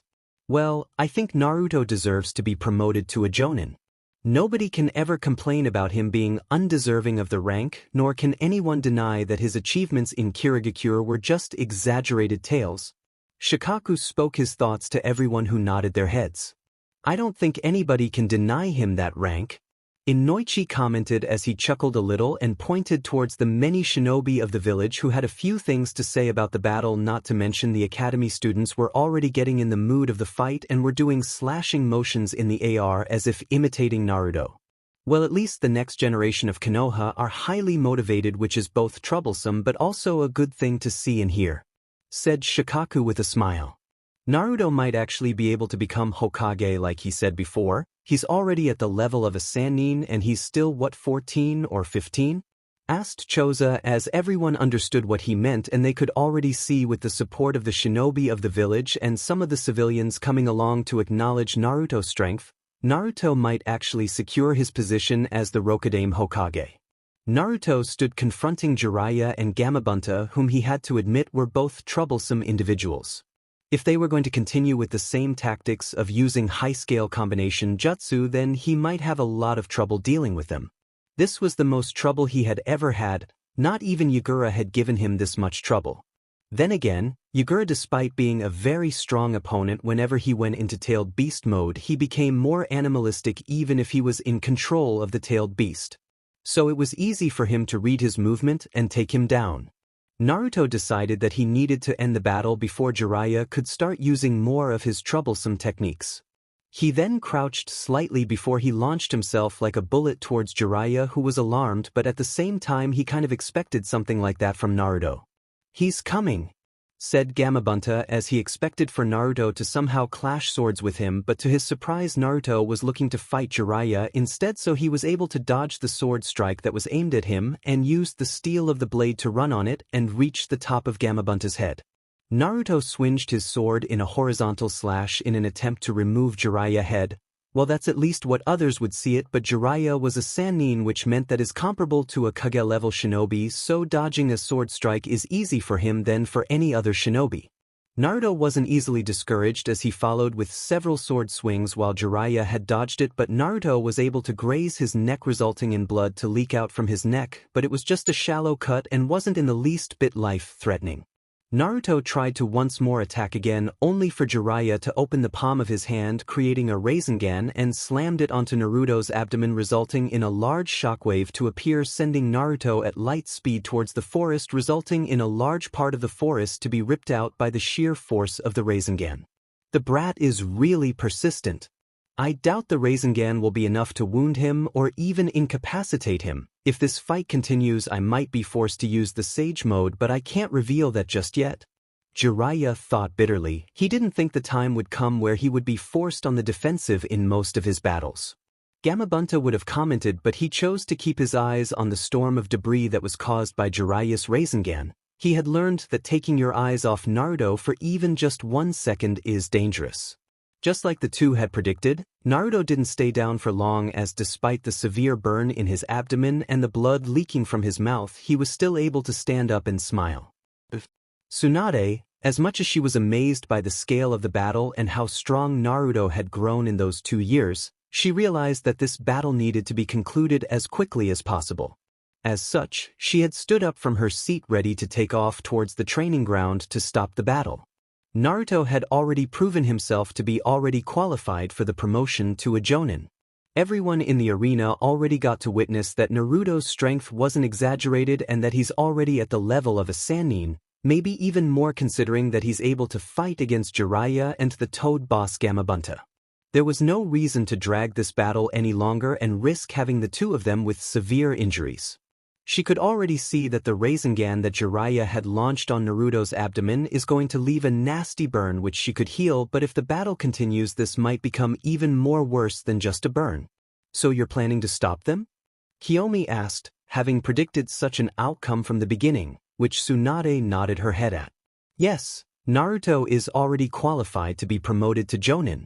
There is no need for them to fight a battle that is leaning dangerous to a battle of death. Tsunade explained, and Kiomi couldn't help but agree with the Hokage, even if she loves watching her boyfriend fight. Well, I will come and help. I'm sure the two of them are still holding back and are trying to keep their aces to themselves, said Kiomi as she stood up, and the two of them rushed to stop the battle while the clan heads and Konoha 11 noticed Tsunade and Kiomi moving and could already predict that they were planning to stop the battle. So they're going to put an end to the match, said Kurenai, surprised that the Hokage finally decided to force the battle into a draw. Well, if the two were allowed to continue any more than this, then they will accidentally destroy their surroundings and might even injure themselves, since most attacks don't work on Naruto, and the same applies for Jiraiya, who was somewhat able to adapt to Naruto fast swordsmanship. Asuma was the one to answer as he took a drag from his cigarette. As much as I enjoy watching the two of them fight, I think it's for the best that this battle be concluded already. Niji commented as the others nodded their heads, agreeing with Niji's comment. Watching Naruto and Jiraiya-sama fight makes me feel more miserable than I already am. To think that Naruto, who was once the dead last of our generation, was now able to compete with a Sannin, said Ino in a slightly depressed tone, having seen the massive gap in strength between her and Naruto. Yeah, this is way too troublesome. I could already see my mom giving me a look that I don't like at all, said Shikamaru, shivering as his eyes had met with his mother's eyes, which, while she didn't say any words, her eyes were more than enough to convey a message that he didn't like at all and cursed his bad luck. It was obvious that Yoshino, from her eyes alone, was planning something very diabolical in the eyes of the many lazy Nara like Shikamaru and Shikakunara. Seeing Naruto fight a Sannin as equals had probably ignited something inside her, and she believed that if Naruto, who was once at rock bottom, could do this, then her son should be able to do better. The gleam in her eyes didn't go unnoticed by Shikaku, who over the years of being married to Yoshino had developed an extra sense which allows him to sense when his wife is plotting for something no good, and as he felt his body tremble, the first thing he did was to look at his wife, who gave him a look that confirmed his fears. That was the collective thought of both father and son duo as they trembled at the sight of their mother/wife gleaming eyes that promised pain if defied. Naruto had definitely felt the Rasengan as it drilled through his stomach. He was reminded once more of how powerful the Rasengan is, and the fact that it was incomplete made the Rasengan a very fearsome jutsu that is deserving of respect. Even if he is not a big fan of his own father, he could at least appreciate the man's intellect in creating something so dangerous. One might think that, considering his track record of cutting jutsu like a tofu, that cutting the Rasengan in half would be easy for him, but that was still out of his league.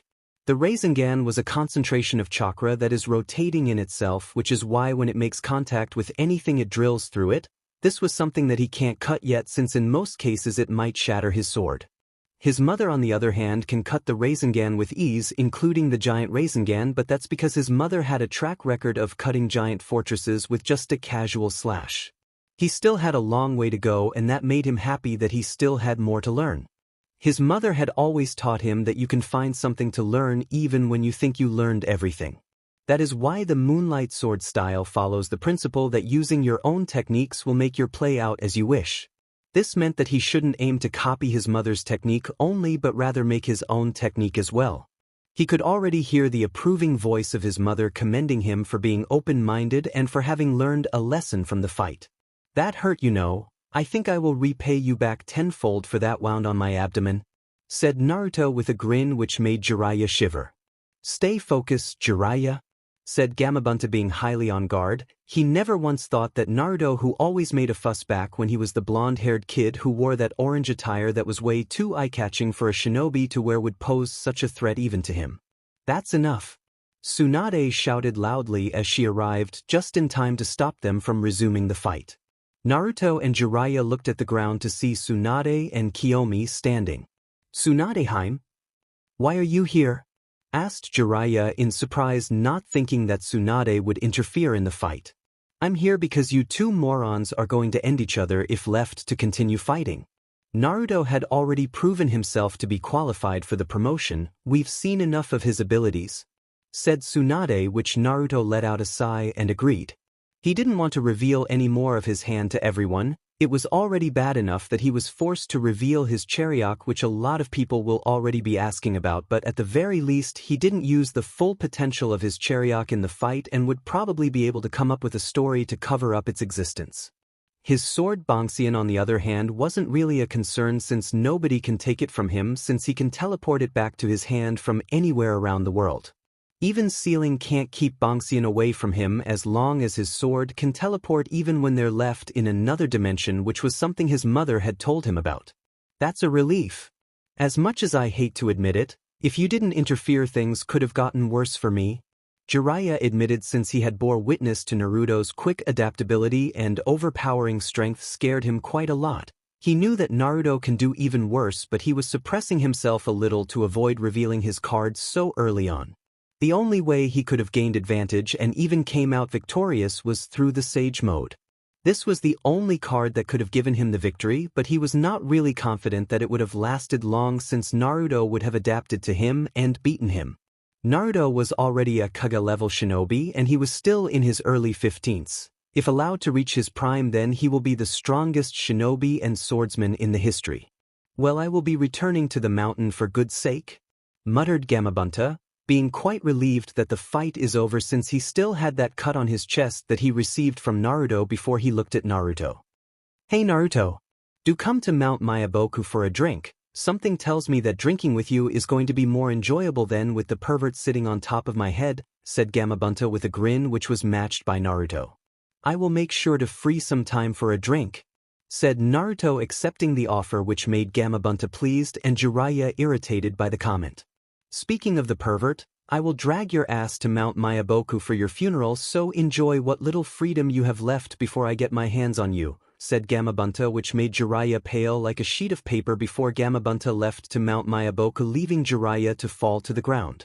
Tsunade was chuckling in amusement seeing the fear in Jiraiya's face, and she knew that he had messed up big time. Kiomi had giggled a little before she moved to fuss over Naruto's abdomen burn as Naruto stopped using his chariot, feeling somewhat drained but not enough to want to sleep. I'm okay. It's just a burn in the abdomen that will heal quickly, said Naruto, hoping to alleviate any worries from his girlfriend Kiomi. Tsunade had walked towards Naruto, who was the closest, and started healing the wound in his abdomen, which took 5 minutes to heal if we take into account the Kyuubi healing Naruto as well. Tsunade, I'm injured as well, said Jiraiya in a childish tone as he walked, having been cut all around his body by Naruto, and was feeling somewhat jealous of Naruto for having the attention of Tsunade, but Jiraiya had meant well and was just playing his role of a comedian. Don't worry, your injuries aren't enough to leave you bleeding to death. Besides, Naruto takes priority considering you shoved a Rasengan to his abdomen, which should leave any shinobi in a critical condition, said Tsunade, remembering the state of Kabuto when Naruto first used the Rasengan on the man. Jiraiya had understood, which is why he didn't make much fuss over the situation and watched as Tsunade finished healing Naruto before she went to heal Jiraiya, who had been quite pleased to have his Tsunadeheim heal him as well. "I am so happy that you care for little old me," said Jiraiya in his usual flirting tone, which normally would earn him a punch from Tsunade, but the latter only smiled, realizing that she doesn't hate that side of Jiraiya. "Well, we should head back. We will have an hour of break for everyone to do their own business before we resume our next battle, which should be between me and Kiomi here," said Tsunade, as the others didn't find any reason to argue with her decision. After all, she was the Hokage. A lot of people were disappointed given that the battle was reaching its climax and the winner would have probably been decided if the battle were to resume, but they had to agree that it was dangerous for the battle to continue, and they were instead satisfied that they got to see such an entertaining battle that made the Chunin exam look like backstreet fighting. "Phew, I'm really tired," one of the shinobi of the village commented, letting out a small sigh of relief as he stood up, having stayed grounded on his chair even when he wanted to stretch his already numb legs, but the fight was way too intense that he didn't feel the numbing until the battle was finally over. "I feel you, man. Let's go have a drink before the next battle starts. We have an hour to take a breather," said his friend, who was another shinobi, standing up and inviting his friend for a drink, which the first guy had found appealing. "But man, this fight was legendary. Makes me feel ashamed for being content with my current level of strength," commented a third shinobi who wore a Chunin vest. It was apparent that the battle had given a lot of the shinobi present in the village an idea of what true strength is. They were content with what they achieved, but Naruto had shown them strength that rivals a Sannin, and that made them quite embarrassed for being easily satisfied with their current strength.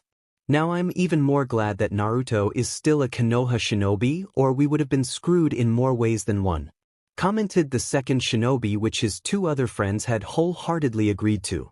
The Konoha 11 were quite relieved that the battle was over. The battle had concluded into a draw, since nobody can determine the winner of the match, and it was better to leave it that way since the fight had already served its purpose in giving everyone a glimpse of Naruto's strength. Temari, who had been attending, had been silent throughout the battle, having not commented since her brain had probably shut down. She was a strong kunoichi and had seen and dealt with far worse, but the scale of the battle had terrified her and left her in shock. She at first thought that the many rumors she heard about Naruto were just exaggerated tales, but she was proven to be wrong, and she knew that the two of them weren't at their peak yet and were just getting a feel of each other's strength for most of the fight. It was only at the end that they were starting to get more serious. "This is leaving me with a terrible headache. I think I need a drink to calm down after this." Temari voiced her complaint that nobody could blame her because they were in a similar situation.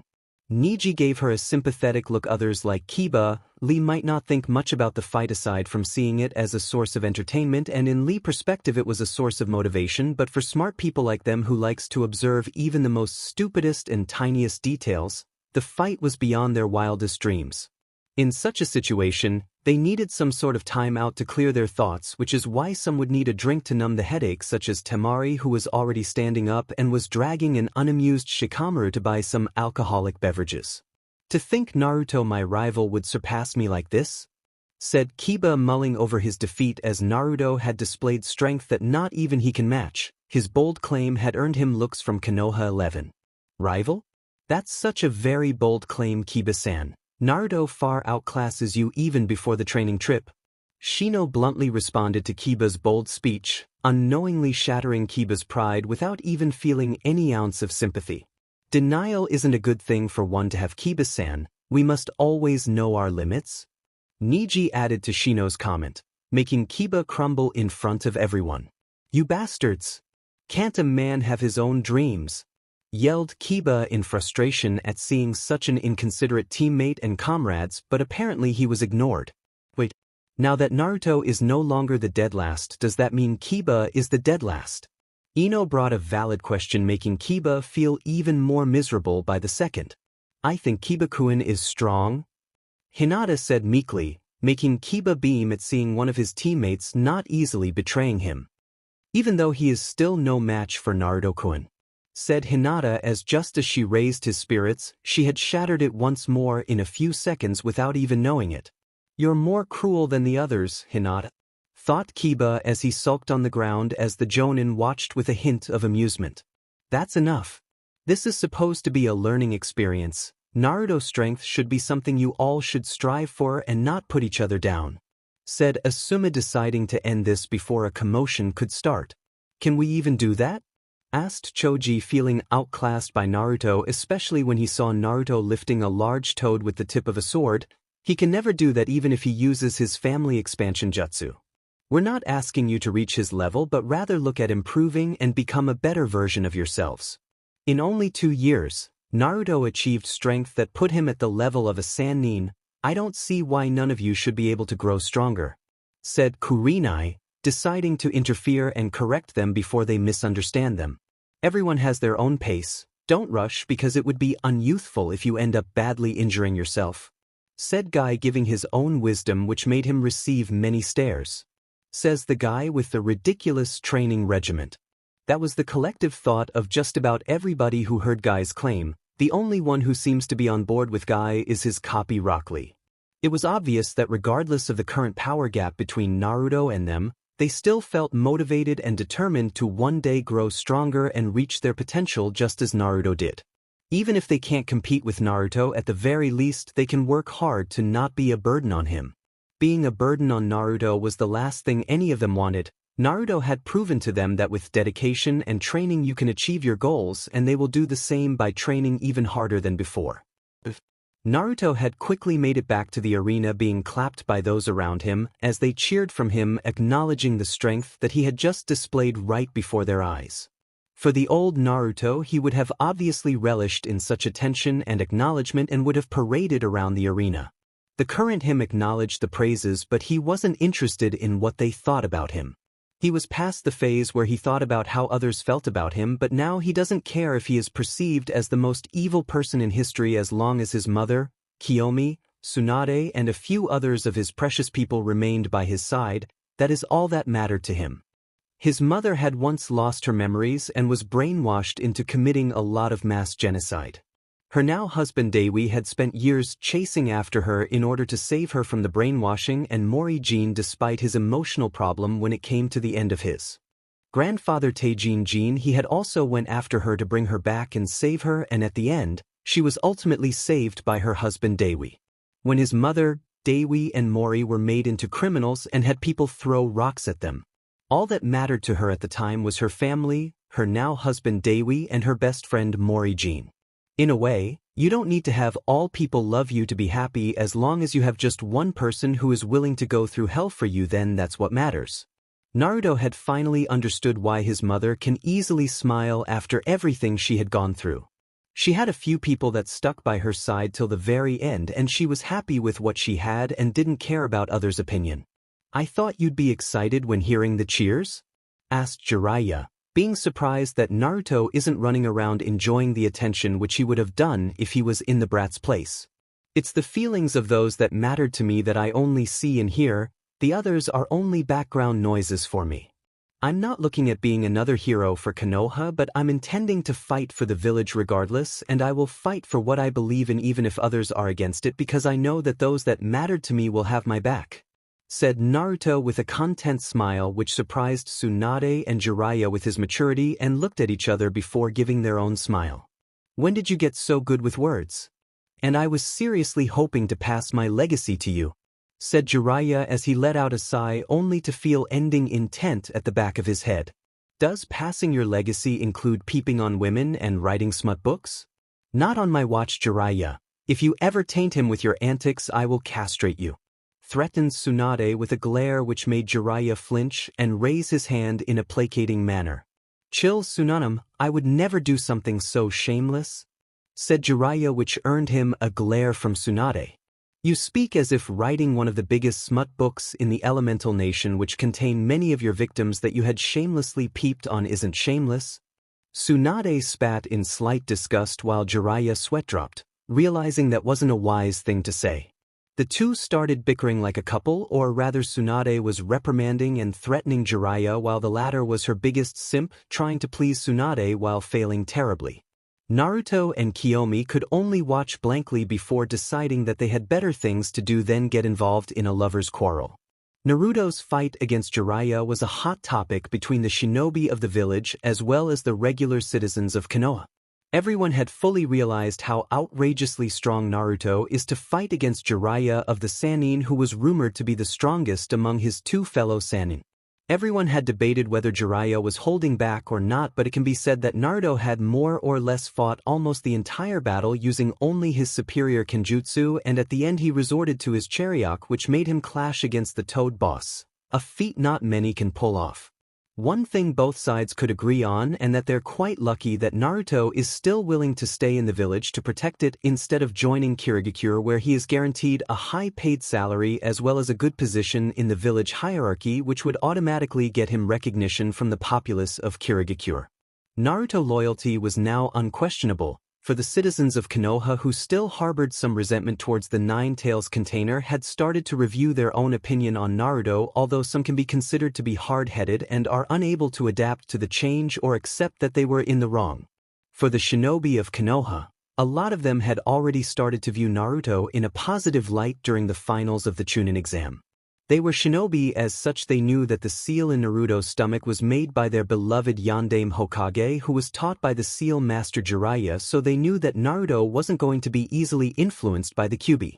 When Naruto had returned stronger and smarter, managing to even fight one of the legendary Sannin as equals had made the shinobi side grow to respect him even more than before, especially when it was revealed that he turned down the Mizukage offer to join her village despite being given a high position. In just a few minutes since the end of the battle, and mostly everyone was crowding Naruto trying to talk to him. Naruto for his part was slightly annoyed, but he hid it behind a mask of indifference. He had a good control over his own temper to not let it influence his judgment. Although, he still has the Uzumaki blood running through his veins, or rather his U blood, so he can often lose his temper if the person in front of him is probing him for information or just plain annoying him. Still, he was not a perfect human being, and he was happy to know that, since it means he still had a lot to learn. That aside, the people surrounding him were disorganized. Each person was trying to ask him a question or try to start a conversation with him like they were some long-time friend that he didn't know about, which if you asked him, it really annoyed him since he recognized some of them who ignored him or in some cases mocked him and bullied him. There were obviously the fangirls, some who simply watched from afar ogling him and speaking dreamily about him, while some of the bold ones were trying to get touchy with him or press their assets onto him, but Naruto wasn't that type of person who can't keep it in his pants after having a girl flash her cleavage to him. Maybe Jiraiya would, but not him. Besides, Kiomi was way better than any of those whores, not only because Kiomi was a rare beauty but because Kiomi was strong. He likes strong and independent women who aren't damsels in distress who need saving every second. Kiomi has pride as a kunoichi, and she doesn't self-destruct by dieting like some of the women that are trying to seduce him. He felt some pity for them. If he was the same runt as before, he might have actually entertained this kind of attention.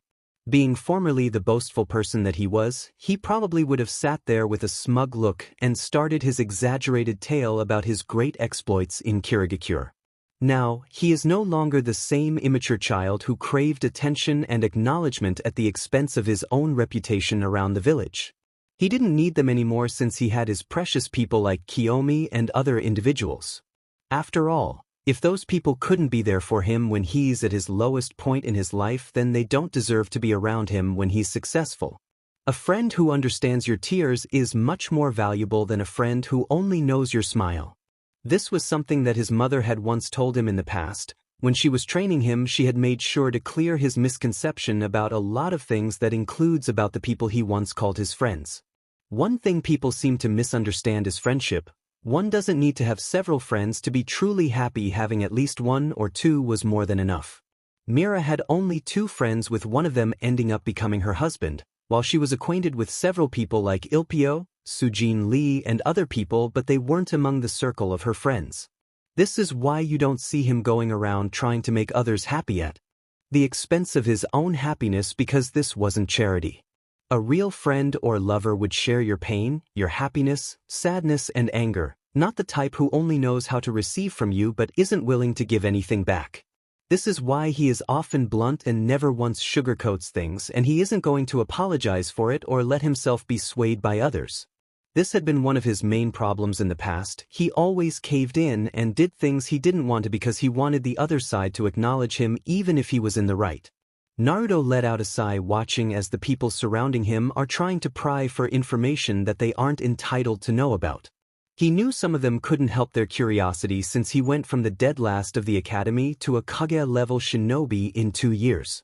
Still, their questions felt like they were interrogating him. He wouldn't really be surprised if among the crowd are some lackeys to the counselors of Konoha meant to gather as much information as they possibly can get about him, and since they still believed that he was the loose-lipped preteen, they were expecting to get some information about him.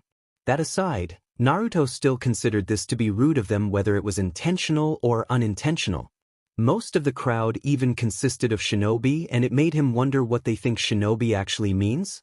No shinobi worth their headband would reveal his hand to just anyone unless that person is someone you can trust to have your back.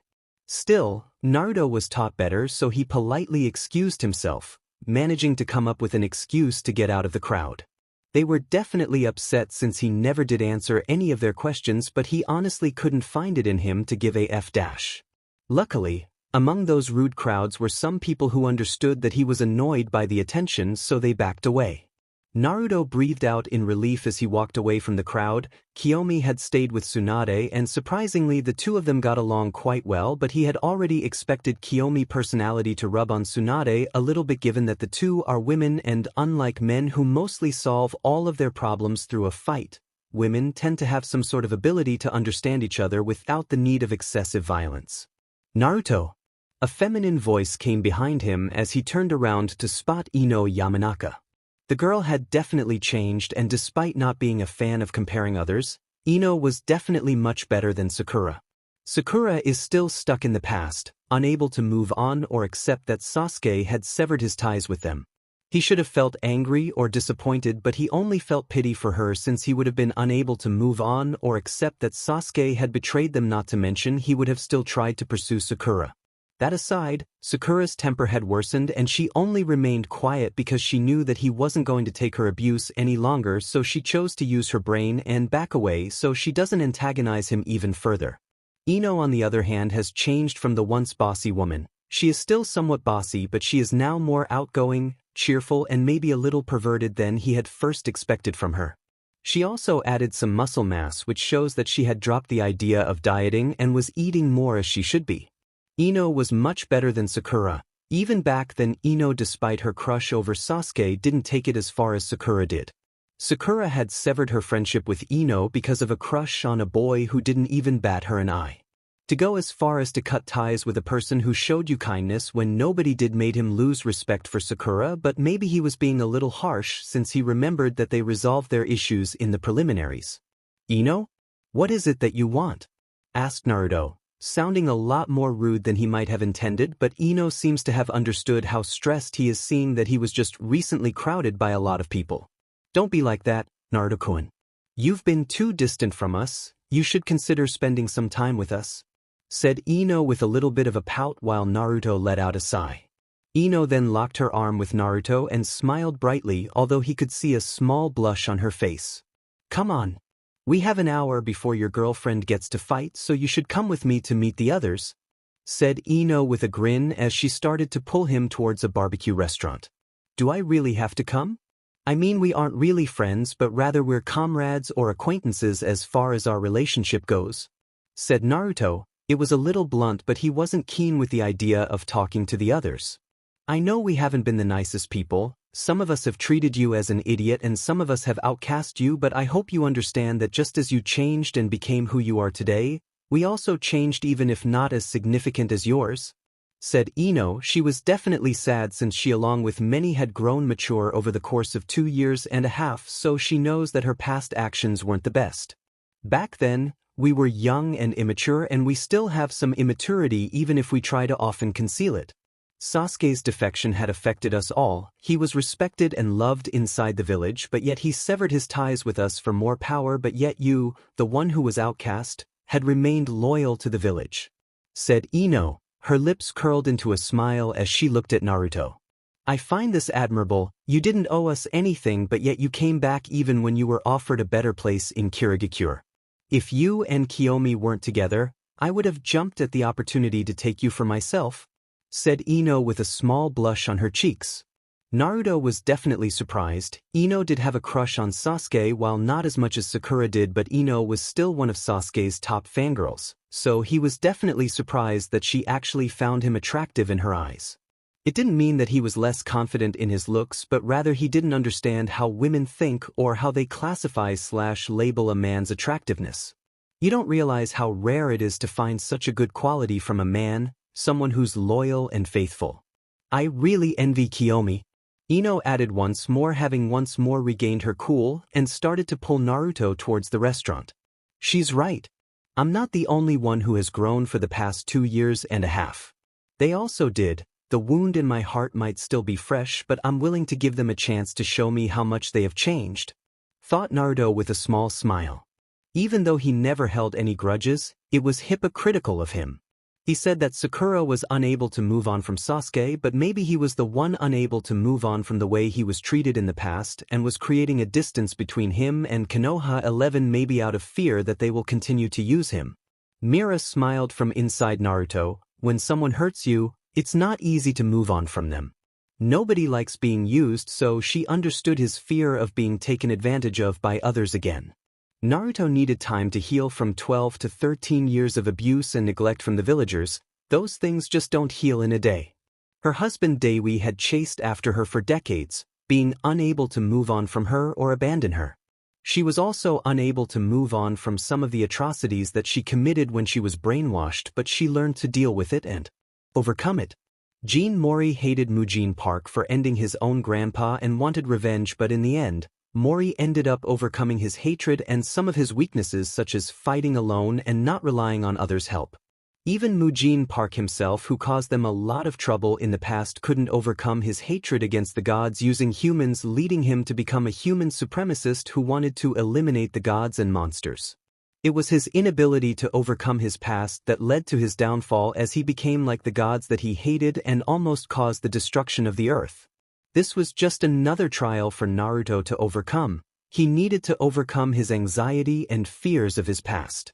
Naruto fears the idea of being used by others around him, since so far he had been the one initiating help without expecting anything in return, but sometimes Naruto wishes someone would also notice his pain and help him in some way.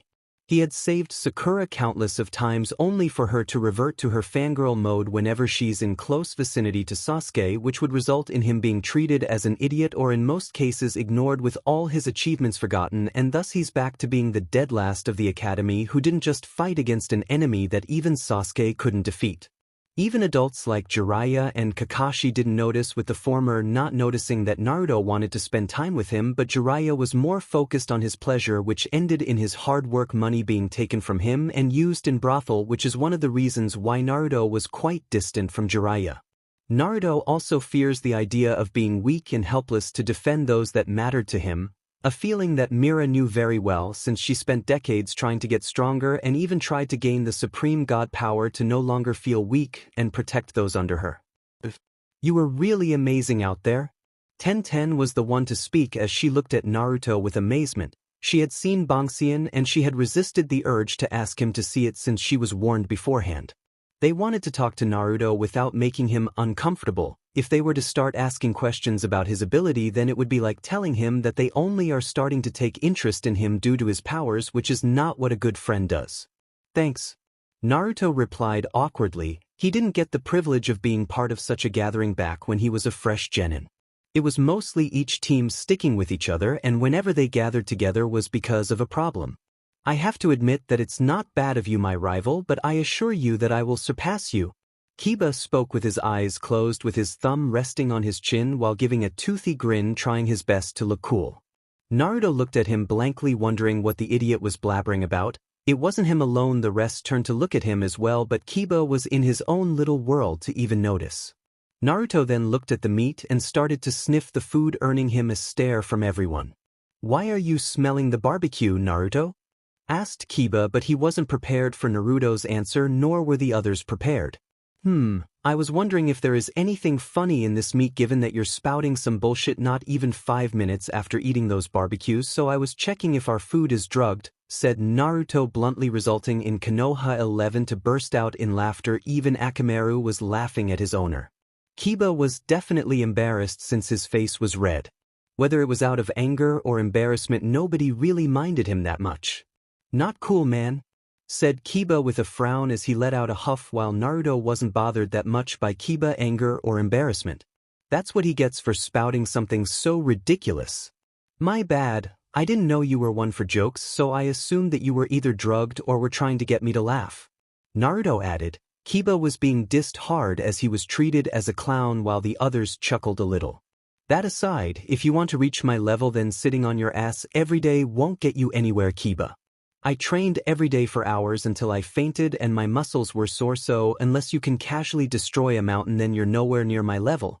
Naruto added even more calmly while the others listened.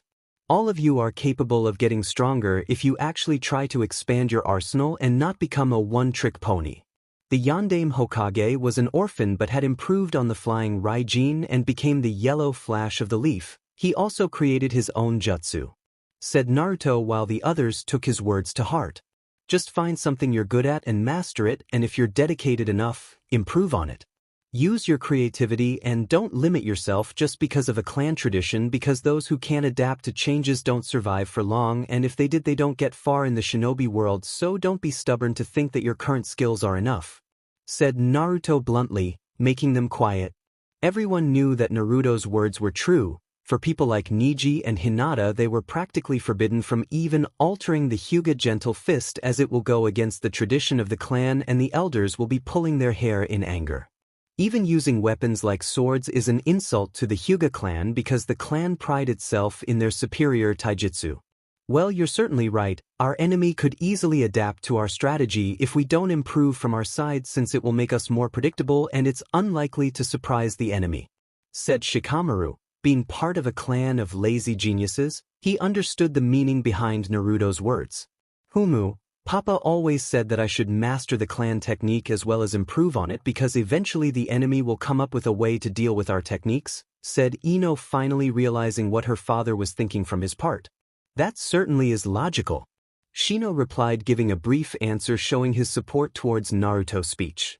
How truly youthful. Rock Lee will take my training to the next level in order to become a great master taijutsu user that surpassed Gai-sensei as well as you, my eternal rival, Lee said, obviously declaring Naruto as his eternal rival. Sure. Good luck, said Naruto calmly, which made Lee smile happily while Kiba became annoyed. What? Why did you tell him good luck and not me? Asked Kiba. He was embarrassed by Naruto when he declared him his rival, but the quirky Lee was told good luck. No offense, but Lee is stronger than you, Kiba. Lee also has the 8 inner gates, which is an annoying technique to deal with, so he's most likely the one who will give me a headache in the future, said Naruto bluntly, making Lee beam happily while Kiba sank on his seat, probably depressed. Naruto-kun, how youthful of you, said Lee, trying to throw himself at Naruto in order to hug the former blonde, only for Naruto to grab onto his face, almost crushing it in his iron grip. Don't be a weirdo. I only said that because among Konoha 11, you have the potential to be at the level of Guy, who closely rivals Kakashi. You even have the potential to surpass Guy since you're following in his footsteps, said Naruto, while the others except Kiba had wholeheartedly agreed to Naruto's words. Naruto then tossed Lee away, whose body slammed into Kiba, planting him hard on the ground. Naruto wasn't threatened by Lee, but he knows of Lee's potential since the Guy trained every single day, so he was expecting a good fight in the future if they were to ever clash, but Lee at his current level is not a threat to him even with his 8 inner gates. Naruto, do you think Kiomi can stand a chance against Tsunade-sama? Asked Sakura. It was obviously one thing if it was Naruto given his reputation in Kirigakure, but Kiomi was only trained by Naruto, who admitted that he isn't a ninjutsu expert. Naruto looked at Sakura, who had a hopeful look that she could have a decent conversation with Naruto. Yes, I know that Kiomi can fight her to a standstill unless the old hag decides to use the strength of 100 seal jutsu, which would definitely put Kiomi at a disadvantage, said Naruto, giving his honest thoughts while some sweat dropped at the old hag part. She must be quite strong. Fighting a Sannin is still a huge feat in itself, Neji added with a calm expression. Well, that's my own assessment. Kiomi still has a lot of trump cards that she will reveal at one point, but Tsunade is still far more experienced and physically stronger," said Naruto, as the others understood that Naruto is also somewhat in the dark and can't fully predict the outcome of the battle. Sakura and Hinata felt somewhat relieved for their own reasons. Sakura was relieved that Kiomi wasn't as ridiculously strong as Naruto because it would have made her quite insecure about herself, especially after Tsunade herself had taken an interest in Kiomi, and she knew that one way or another, Kiomi will probably be her student as well. Hinata felt relieved because ever since Kiomi was first introduced, Hinata had been quite jealous of her. Being told that Naruto actually liked strong women had shattered her self-confidence into many pieces. She had expected that Kiomi would be this unstoppable force of nature like Naruto. Now that she learned that Kiomi isn't as strong as Naruto made her relieved. She knows that she doesn't stand a chance against Kiomi after all. Fighting a Sannin is still something not many shinobi can do, especially her. All Tsunade would need is a good punch and she'd probably be unconscious, but Kiomi could probably put up a decent fight, maybe even push Tsunade to fight harder, but that was still better than having her overwhelm a Kage-level shinobi like how Naruto almost defeated Jiraiya hadn't the match been stopped. There is no need to come up with speculation, the fight should probably give us a good insight of Kiyomi-san's strength," said Shino, adjusting his black glasses on his face. "I'm actually cheering for her. Gosh, I didn't know that Sasuke-kun had such an outgoing and cheerful sister," said Ino with a smile. Despite how things started between them, she knew that Kiomi was a good person. "I agree. I expected her to be a self-absorbed and arrogant person, but she seems to be nice. Sasuke never really talked that much, and if he talked it would probably be taunts coming from his mouth." Tenten added her own words with a smile. Kiomi doesn't like her clan ego. Due to past circumstances, she's not really fond of her clan, and I can't blame her after what she went through," Naruto said, making them surprised by his words. Everyone smiled, even though Naruto wasn't talking as much as they had hoped, but they successfully managed to get him to acknowledge them, which is enough to make them happy that they managed to get through to him. All of them were determined to help Naruto just like he had helped them in the past. They were now grown adults and as such they're mature. The entire training ground was riddled with craters that were the result of the monstrous strength of Tsunade and Kiomi. Despite Tsunade being one of the famed Sannin, she was past her prime at this point, and having not fought for who knows how long, it was already taking a toll on her body. Kiomi was faring much better. One can even say that this was a warm-up for her, even though they agreed to take this seriously. Tsunade launched herself once more towards Kiomi, who already had her Sharingan activated, as she tried to palm strike her with her super strength, but the next thing that had happened took her off guard. Kiomi took the blow as the moment the shockwave hit her, all she needed to do was to bounce it back. It was a technique that was taught to her by Mirayu, who had a devious look on her face and told her that she will know later why she was teaching her all of this.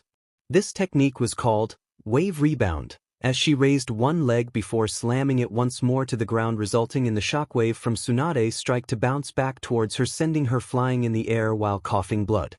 Kiomi didn't end it there. She decided to shorten the distance between her and the Hokage by using hyperspeed, causing her to appear in front of the Hokage, who wasn't fast enough to react. This wasn't the end for Kiyomi's assault on the Hokage, as she followed with Baekdu, which was a knee attack directed to the Godame's stomach that sent Tsunade flying at a blinding speed back to the ground, causing the area they were fighting on to be leveled. To the spectators, it looked like Kiomi had flipped the table completely over Tsunade, who wasn't used to that kind of speed, or rather she hadn't even fought for years ever since she left the village all those years ago. Tsunade's pride definitely took a major blow. Tsunade still stood up. It was a clear testament to her title as the Sannin as well as the Godame Hokage of the Leaf Village, even despite not fighting for years so far. Despite her pain, she powered through it and stood up on both her feet that if you don't look closely, you'd think that the barrages of attacks hadn't done much damage to her. "You're good. I never thought I'd have that much workout fighting someone who is still at the start of her prime."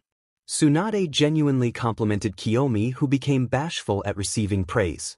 "It's nothing if I compare myself to Naruto-kun and Mira-san. Still, I'm quite determined to become strong enough to fight by his side in all of our future battles," said Kiomi, both in a humble tone as well as determination. Tsunade seemed to smile even more at her words. This is why she had viewed Kiomi as a potential student. It didn't mean that she was heartless enough to discard Sakura because the pink-haired teen still had potential even though she refuses to acknowledge it due to setting the bar way too high. Comparing yourself to others can result in two things. There are those who will use this as a source of motivation to grow even stronger like Rock Lee, and there are those that will get depressed over it and start sulking around about the unfairness of the world like Sakura does. Sakura should be proud of herself. She didn't have any bloodline nor does she come from a powerful clan but was still able to learn a lot from her. If Sakura stopped busying herself with what others think of her or rather waste 99% of her thoughts on her fantasy over Sasuke while continuously comparing herself to others, she might see how strong she had actually become. Tsunade did pity Sakura for being the weakest link in her team, but that wasn't actually the reason for taking her as an apprentice. She took her because she saw herself to some degree in Sakura. If Sakura didn't actually have talent or even potential, she'd have kicked her out and told her to start thinking of a career change. She had seen many delusional kunoichi become shinobi for a crush over a boy and they all ended up dying on the battlefield, and the worst case is being raped, which is every kunoichi and women nightmare. Tsunade would rather be heartless than to give Sakura hope that she can become anything in the shinobi world. Kiomi on the other hand understands that she's weaker than Naruto, but that wasn't enough to discourage her. Instead she wanted to gain strength for a noble reason, which is to fight by Naruto's side. She wasn't thinking about the gap of strength between her and the others around her. That's a good motivation you have there. Now then, it's time to take this up a notch, said Tsunade as she bit her finger ready to use her summoning jutsu. Only time can tell if Katsuya will be enough to deal with Kiomi or not. Summoning jutsu, declared Tsunade as she slammed her palm to the ground, resulting in a seal to appear on the ground before a puff of smoke covered the broken training ground. Kiomi was patient as she watched as the smoke was dispersed, revealing an enormous entity whose true size is still to this day unknown. The general size of the summon portion of Katsuyu is easily as tall as the largest building in Konoha. It is predominantly white in color with 3 blue streaks that run vertically down the middle and side of its body from its head and tapering off at its tail. Its optical tentacles have a slight tint of gray to them, and it also has 2 sensory tentacles on either side of its mouth. "How can I help you, my lady?" asked Katsuyu as she looked at her own summoner who stood at her head. "I'm testing this one down here, and so far she's been doing quite well against me. I want to see how well she does with both of us together," said Tsunade as Katsuyu's attention shifted to the Uchiha princess.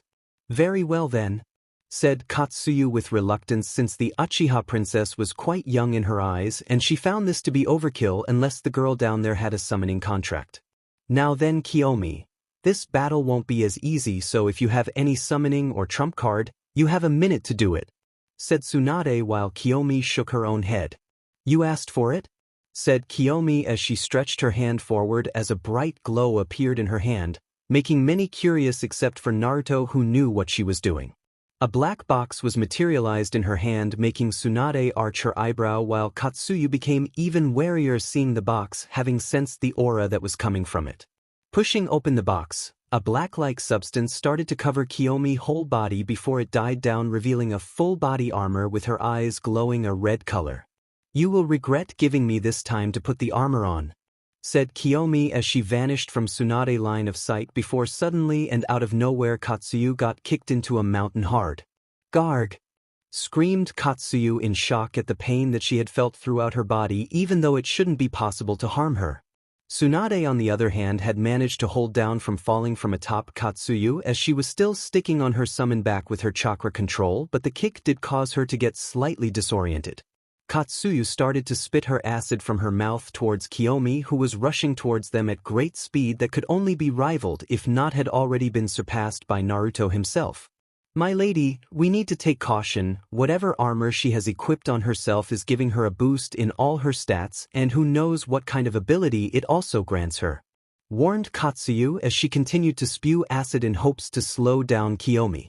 "This is bad. So the brat isn't the only one who has some kind of weird Kekii Genkai," muttered Tsunade to herself, as even she didn't expect such a boost in power.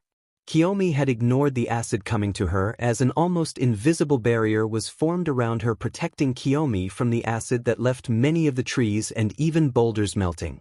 Reflection, said Kiomi, causing the acid that was being shot at her to be redirected and sent back towards Katsuyu and Tsunade, much to their shock as the acid impacted Katsuyu, who had shielded Tsunade with her own body. Arg, screamed Katsuyu, feeling the burning sensation of her own acid touching her. Kiomi jumped atop her head as she delivered an axe kick. Tsunade quickly reacted by placing her arm in X shape, but that didn't change anything as she felt her bone creak, almost breaking before being sent flying back to the earth with force, causing a large crater to be formed. Hyperspeed, said Kiomi as she broke the distance between her and Tsunade in a second, ready to deliver a roundhouse kick, only for Kiomi to be uppercut out of nowhere and sent through a mountain in the distance. A shadow clone, huh? Asked Kiomi, surprised as she shook her head from the effect of the punch that left her a little bit dizzy. I never thought shadow clones could be this useful. I could see why the brat likes it, said Tsunade mostly to herself as she tried to recover with Katsuyu assisting her in healing. My lady, she is coming right now, Katsuyu warned, obviously concerned for her summoner and also concerned at the kind of power that a girl her age possessed. Tisage, I expected that this wouldn't be enough to take her down, but this should buy me time to recover. I'm seriously losing my touch, said Tsunade, feeling like she could have fared much better if she was in her prime days. Tsunade may not have the same hate for the Uchiha clan as her grand uncle Tobirama, but she wouldn't allow an Uchiha to overpower her easily at that. She still had her pride as a Senju. Her blood was demanding her to show this young girl why the Senju was the strongest. The Uchiha clan are already powerful with their dojutsu, but now you tell me she has another Kekkei Genkai or some kind of hacks ability, complained Ino, since this was very broken.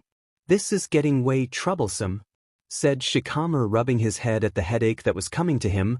This is just ridiculous. Everything is troublesome for you. Still, the Uchiha chick is truly living up to her last name, praised Temari, although she would be lying if she said that she wasn't jealous. She worked hard for her strength and she took pride in it, but the Uchiha sure made it look easy, even though she didn't doubt that Kiomi had worked just as hard as her, if not even harder, to get that kind of strength. But Temari felt like Naruto had a hand in making her OP. Please remind me not to mess with her. I'm very fond of living, said Kiba, with his Ninken Akamaru whimpering in fear at seeing the devastation caused by the Uchiha princess. You can start by trying not to impress her or flirt with her every chance you get, especially when in front of Naruto, Shino pointed out to his teammate. Kiba never tried to flirt with her or impress her in the slightest, knowing that she was already taken by Naruto, but he knew what Shino had meant even if Kiba was trying to deny it. Kiba had a bad habit of trying to act cooler in front of beautiful women by trying to flirt with them and impress them. After all, Kiba does believe that he was an alpha male, that he got that riz to make women wet even though he was failing miserably at that. This is intense, muttered Choji as he munched on his chips, being obviously on edge in his seat, while a few gave him the stink eyes, which consisted of mostly women due to the way he ate. Lady Hokage is now forced into a corner. I wonder if she has anything left to show to even the playing field between her and Kyomi-san, said Niji, while Tenten frowned. I'm sure she has some trump card. Lady Tsunade has never fought in a long time, so it's understandable that she is getting a little overwhelmed, Tenten explained, if merely to defend her idol. Tenten regarded Tsunade as an idol that she had aimed to become like, even though she didn't have the capacity to do medical ninjutsu like Sakura, but she can excel in another field, which is fuinjutsu, which while mediocre was good enough in her books and her variety of weapons. Tenten glanced at Sakura, who was sulking even more, and frowned even more. She likes and respects Sakura to a degree, but she hated seeing this expression on Sakura's face, not because she felt bad for her but for another reason. You don't know how lucky you are to be picked by Lady Tsunade as her apprentice, thought Tenten bitterly, as she wanted to have such honor, but she simply can't get everything in life. Tenten understands that Sakura wants to stand by her teammate's side, but this is wrong. Sakura was a normal civilian with no special ability or trait like Naruto, Sasuke, and Kiomi, who are born with abnormal abilities or Kekkei Genkai or Dojutsu. Sakura is strong and can be considered as one of the top 5 strongest in their generation if we include Naruto, Kiomi, and Sasuke. Tenten wishes to have this kind of strength and make a name for herself in the elemental nation. How youthful! I have to ask her for a spar to test the limits of my youth," shouted Lee excitedly with fire brimming in his eyes in excitement for his duel that he would like to have with the Uchiha princess. After all, he had fought Sasuke and despite winning quite easily at that in their first time, but Sasuke had shown adaptability as well as amazing growth, being able to clear the gap between them very quickly before possibly surpassing him by the final Chunin exam. "Give it up. At your current level, she will wipe the floor clean with you," said Shikamaru, knowing that Lee wouldn't stand a chance if what they're seeing is the full extent of Kiyomi's power. "Don't try changing his mind. Once that dolt has set his mind on something, he won't budge until he gets it," said Neji, rubbing his forehead in slight annoyance. Neji may have once looked down on Lee, but now he had respect for his own teammate for achieving this level of strength with hard work alone. Still, the gap between them and Naruto along with Kiyomi is too big. Just from watching both matches, both Naruto and Kiyomi are much faster, stronger. Anyone who can cut mountains and even powerful summons like that of the Toad boss or send a summon flying with a punch is worthy of a lot of respect. This wasn't a situation like his fight with Naruto back in the Chunin exam where Naruto managed to win despite him being superior to him in every sense. The reason why Naruto had won against him in the finals of the Chunin exam is because aside from the fact that he gotten quite arrogant in believing that the dead last had no chance in winning against him, but because Naruto had the red chakra that helped close the gap in strength rather quickly that also include Naruto's unorthodox method of fighting. This isn't one of those situations where he or the others in the matter could ever beat Naruto or Kiyomi even if they use underhanded tricks. They were only prolonging the inevitable. I wonder if this is going to end with a conclusion unlike the previous one which has no clear winner, said Ino as the others also had the same thought as well. "I guess I underestimated you a little, my bad," apologized Kiyomi as she came onto a fully healed Tsunade who smirked. "I may no longer be in my prime, but I can still put up a fight. I did say I won't make it easy for you." Tsunade reminded the girl of her promise. Tsunade knew that Kiyomi was stronger than her and the conclusion of the battle would end in Kiyomi's favor unless she used the Byakugan seal, in which her chances of winning is high, but she doesn't want to use it because it's hard to recharge the Byakugan seal again, and then again she doesn't know the full extent of both Naruto's and Kiyomi's strength. "Front kick," said Kiyomi after having dug her foot to the ground, making a small dent on the ground before releasing a kick resulting in the air pressure to be released which cut the ground in half, heading for Tsunade, impacting her immediately, which sent her flying through the forest. Tsunade appeared injured but still capable of fighting back as she went for an axe kick, only for her flying attack to be intercepted by Kiyomi using straw cutter, which is a kick performed in a diagonal motion at the neck of a person, forming a scissor shape as legs go down using the left leg. If this wasn't enough, Kiyomi followed it with cutter hanger, in which she held Tsunade's leg, limiting her follow-up option. This was done so fast that it had surprised and took Tsunade off guard, which allowed Kiyomi to perform her next attack.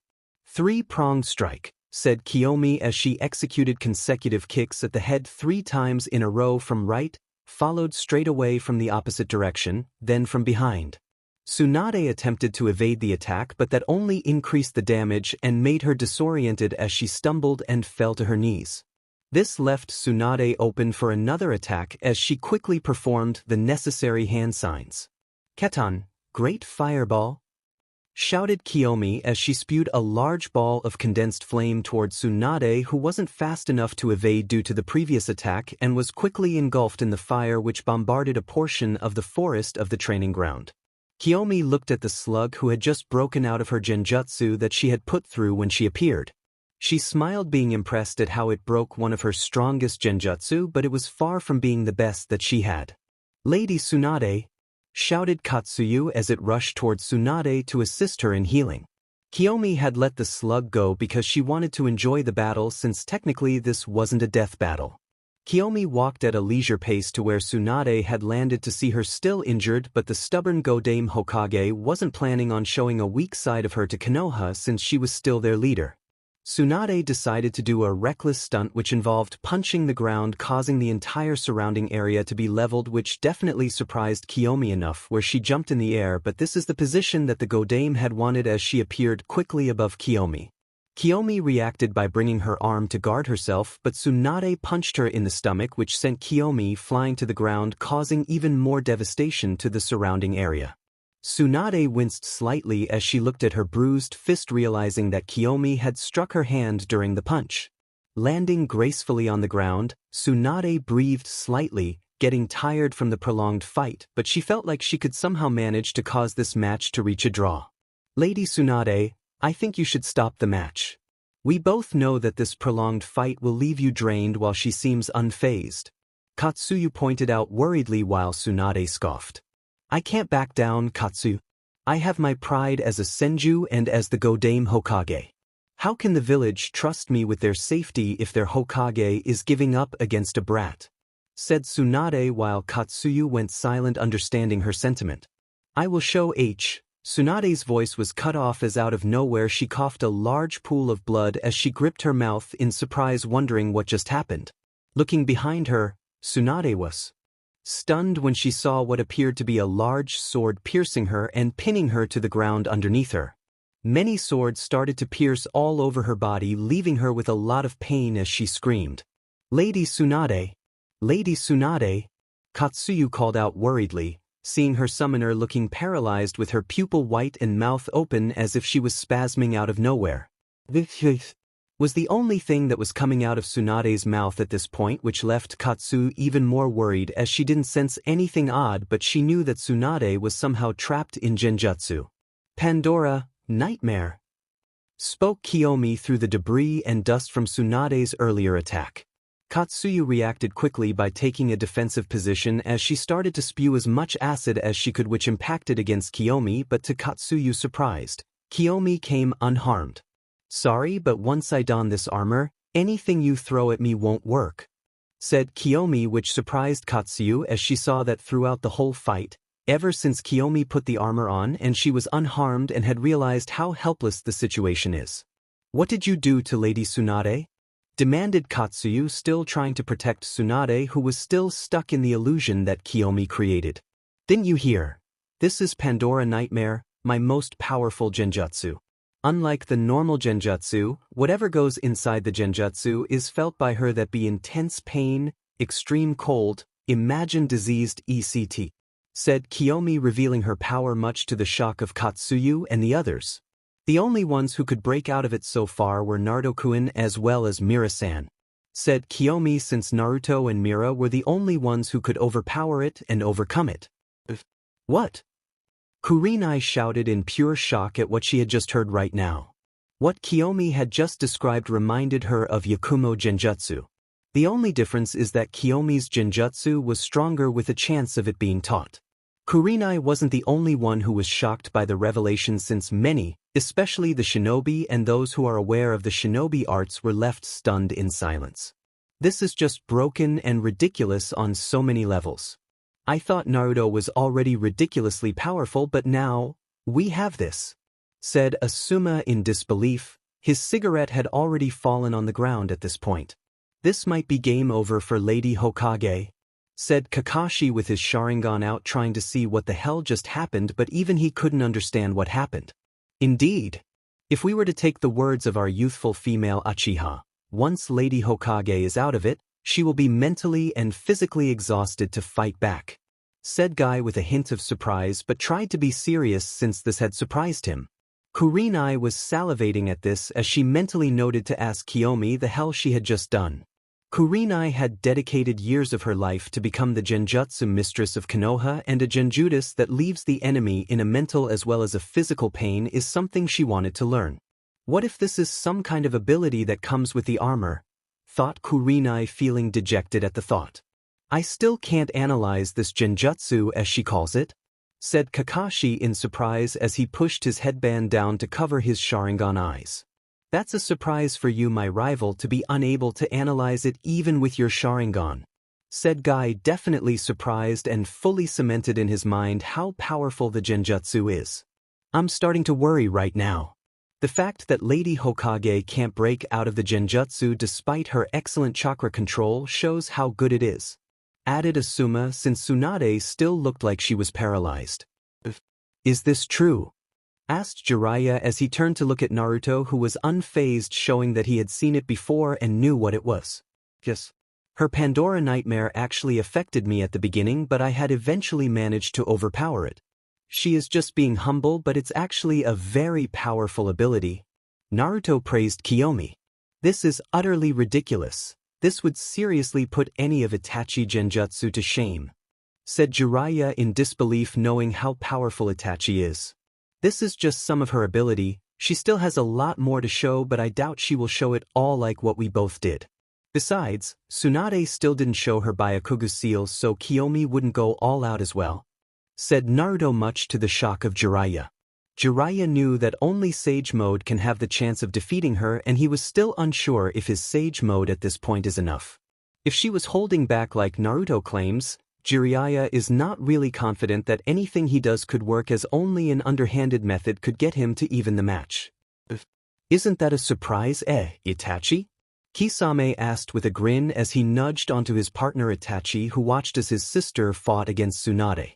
Itachi tried to keep himself from being surprised, but he was failing at doing so since his expression showed it all. The fact that his sister can make a powerful genjutsu that even left the Godame Hokage stuck in it for as long as she did surprised him. Even more was the fact that the genjutsu can make the victim feel everything that goes inside.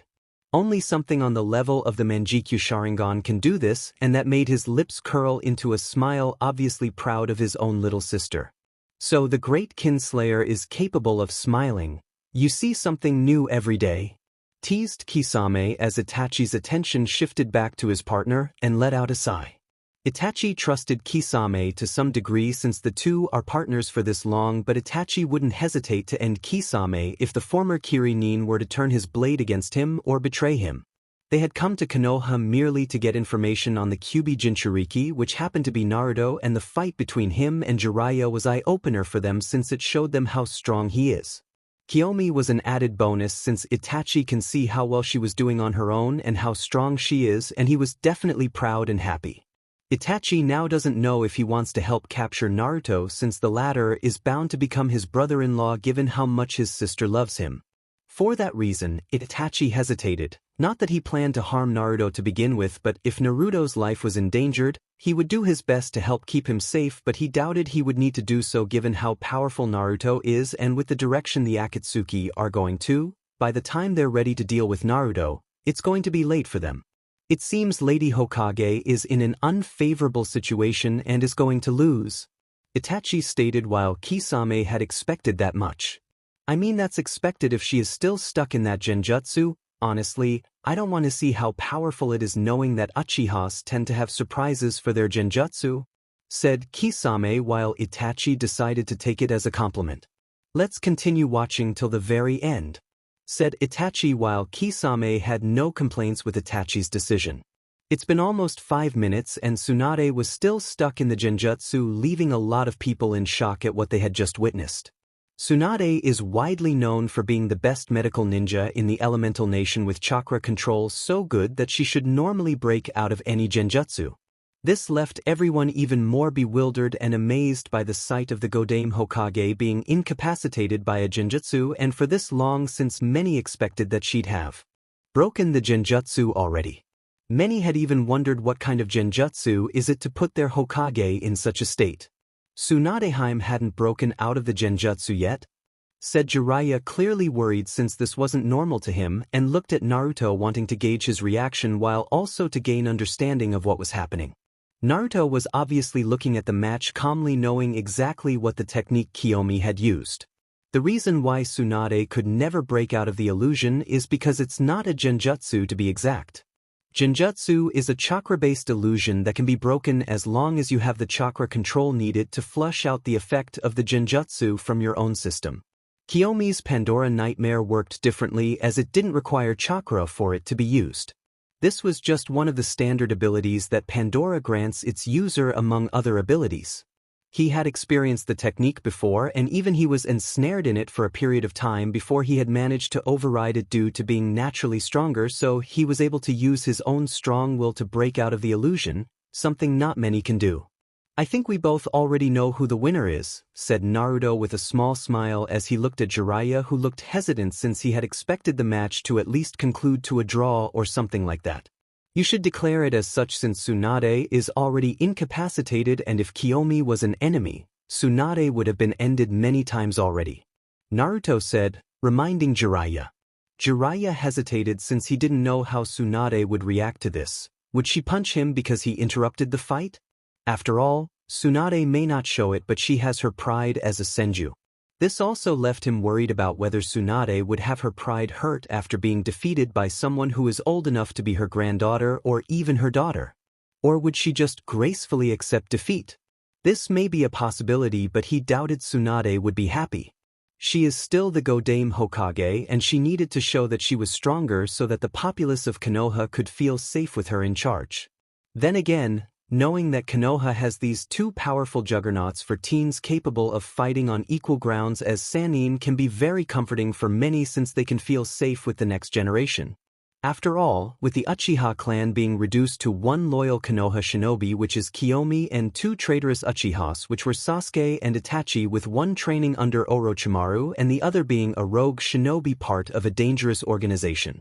The death of the Yondaime Hokage and many other capable shinobi during the Nine-Tail attack, and later on the death of the Sandaime Hokage, had made many question if Konoha is safe anymore since many of the heavy hitters were dead. Shouldn't we wait a little bit and see how this goes? Asked Jiraiya, thinking that Tsunade could still come out of the genjutsu if given time to break the powerful genjutsu, but Naruto shook his head. The longer you prolong this match when it's already over, the more Tsunade would get hurt. Kiomi is holding back right now from using a genjutsu that would accidentally cause Tsunade to go into a coma, with the worst case turning her brain into vegetables. Said Naruto, which made Jiraiya pale at the thought of Konoha losing its Hokage like this. No way, said Jiraiya shakily, since he didn't know that Kiomi was capable of doing something that only the Manjikyu Sharingan could pull off, such as the Tsukuyomi, which had left Sasuke in a coma until Tsunade got him out of it. Besides, with how open Tsunade currently is, Kiomi will only have to just knock her out and be done with it. Said Naruto, since right now Tsunade was defenseless and can't guard herself or fight at this point. This is just utterly ridiculous. It's only been 2 years, with it almost being 3 years, and yet they're strong enough to challenge us Sannin. What kind of monster will they become in another year or two? Thought Jiraiya in his head, knowing that both Naruto and Kiomi will become monsters. You're right, brat. Let's go, said Jiraiya with a dejected sigh as he stood up as well from his seat. I'm no brat, you perverted old geezer, said Naruto as he took off along with Jiraiya towards the training ground. Naruto was clearly proud of Kiomi, since she had shown everyone what a true kunoichi is truly made of. Maybe this will show everyone why he had chosen her to be by his side. You can't tell me this isn't just broken. Putting Lady Tsunade in a genjutsu that even she can't break out of is unheard of, shouted Ino in shock at what she had just witnessed with her own eyes. She knew Kiomi was strong given that she was an Uchiha by blood and the earlier fight, but she didn't know she was this overpowered to pull such a stunt on the Godame Hokage. It seems the conclusion of the battle had been decided. Why? Because Lady Hokage can no longer fight, which would grant Kiyomi-san an automatic victory for incapacitation, said Shino, who is calm, but yet one could hear that he was also shocked. I could already see both Naruto-san and Kiyomi-san being promoted to Jonin at this point. They had already proven themselves to be capable of fighting as Sannin on equal grounds, if not overwhelming them, said Niji with a little bit of shock, while a few nodded in agreement. I'd question their sanity and intelligence if they didn't promote them, said Temari with a sigh as she rubbed the temple of her head.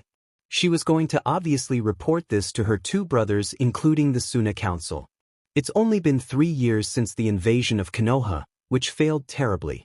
Still, their betrayal had resulted in the death of many Konoha shinobi, including the Sandaime Hokage, so even if Orochimaru was the one to land the finishing blow, they were still held as accomplices to Orochimaru. The only reason Konoha was lenient with them was because of the Godame Hokage Tsunade Senju, who sympathized with them given their predicament in regards to their daimyo outsourcing their missions to Konoha.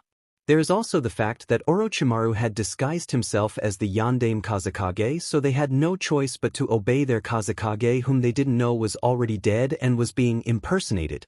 Regardless, they still had to prove themselves to be trustworthy, which is why she was sent to Konoha to serve as a representative of Suna and to further strengthen the bond with both their villages. One of the main reasons she was made the liaison was because she was the best politician in her village, and she would know when there was foul play being made by Konoha. The Suna Council would want to know this so they wouldn't do something stupid like declaring another war, which she doubted Gaara will allow since he is the Kazekage. Now I'm scared. Please remind me not to piss her off. I don't want to know what she would do with her genjutsu if I ever piss her off, said Kiba, a little bit worried and afraid at this point. This is the second time you said that, said Tenten, a little bit annoyed, but it was mostly due to seeing her own idol getting thrashed like this, but then again she has to remember that this was an Uchiha fighting down there. I thought you lost, Sakura said in clear shock at what she had just witnessed. It was one thing for Kiomi to exchange fists with Tsunade, but outright putting Tsunade in a genjutsu that she could never break from was unheard of. This was just another reminder that despite the 2 years of extensive training under Tsunade, she was still inferior to Naruto, who had widened the gap of strength between them, and she didn't doubt that Sasuke was also in a league of his own given that he was the apprentice of Orochimaru. When she trained under Tsunade, Sakura had hoped that she would be strong enough to stand by both her teammates' sides instead of watching their backs, as they constantly protected her while she was the damsel in distress. Sakura thought that she was now a decently strong kunoichi given that she was trained by Tsunade herself, but Kiomi had blown her expectation away and showed her how inferior she is compared to her. Sakura envied Kiomi because she could see that Naruto trusted her the most to have his own back. She wanted Naruto to trust her to have his back as well, but she doubted he trusts her to begin with given how she had treated him in the past when they were genin. Even during the second bell test, Naruto and Kiomi worked together so well that she realized that she was only getting in their way. She was just a third party that is trying to fit in with a group who was way out of her league. Hinata sat there face blank as she saw Kiomi overwhelm a Sannin gradually throughout the fight. It was just another reminder of how weak she was when compared to the Uchiha princess who had earned Naruto's love. Kiomi was everything she wished to be but couldn't be. Kiomi was relaxed completely as she could sense that Naruto and Jiraiya were coming here to stop the fight. She had won by incapacitating Tsunade and rendering her unable to fight back. I wonder if this was a little bit too much? Thought Kiomi as she realized that using Pandora Nightmare may have been a little bit of an overkill, and she knows that Tsunade would have her pride wounded. Kiomi hoped that Tsunade would not hold it against her since this was a battle at the end of the day. It was then that both Naruto and Jiraiya landed in front of her, with Jiraiya going to Tsunade's side grimacing slightly. The match is over. Please remove the genjutsu, said Jiraiya as Kiomi nodded her head as she snapped her finger, causing the effect of Pandora Nightmare to be cancelled. Tsunade fell to the ground with Jiraiya obviously catching her as while she still remained conscious. It was obvious that the illusion had taken a great toll on her mind. What happened? Asked Tsunade, feeling dizzy as Jiraiya held her in his arms carefully so as not to hurt her.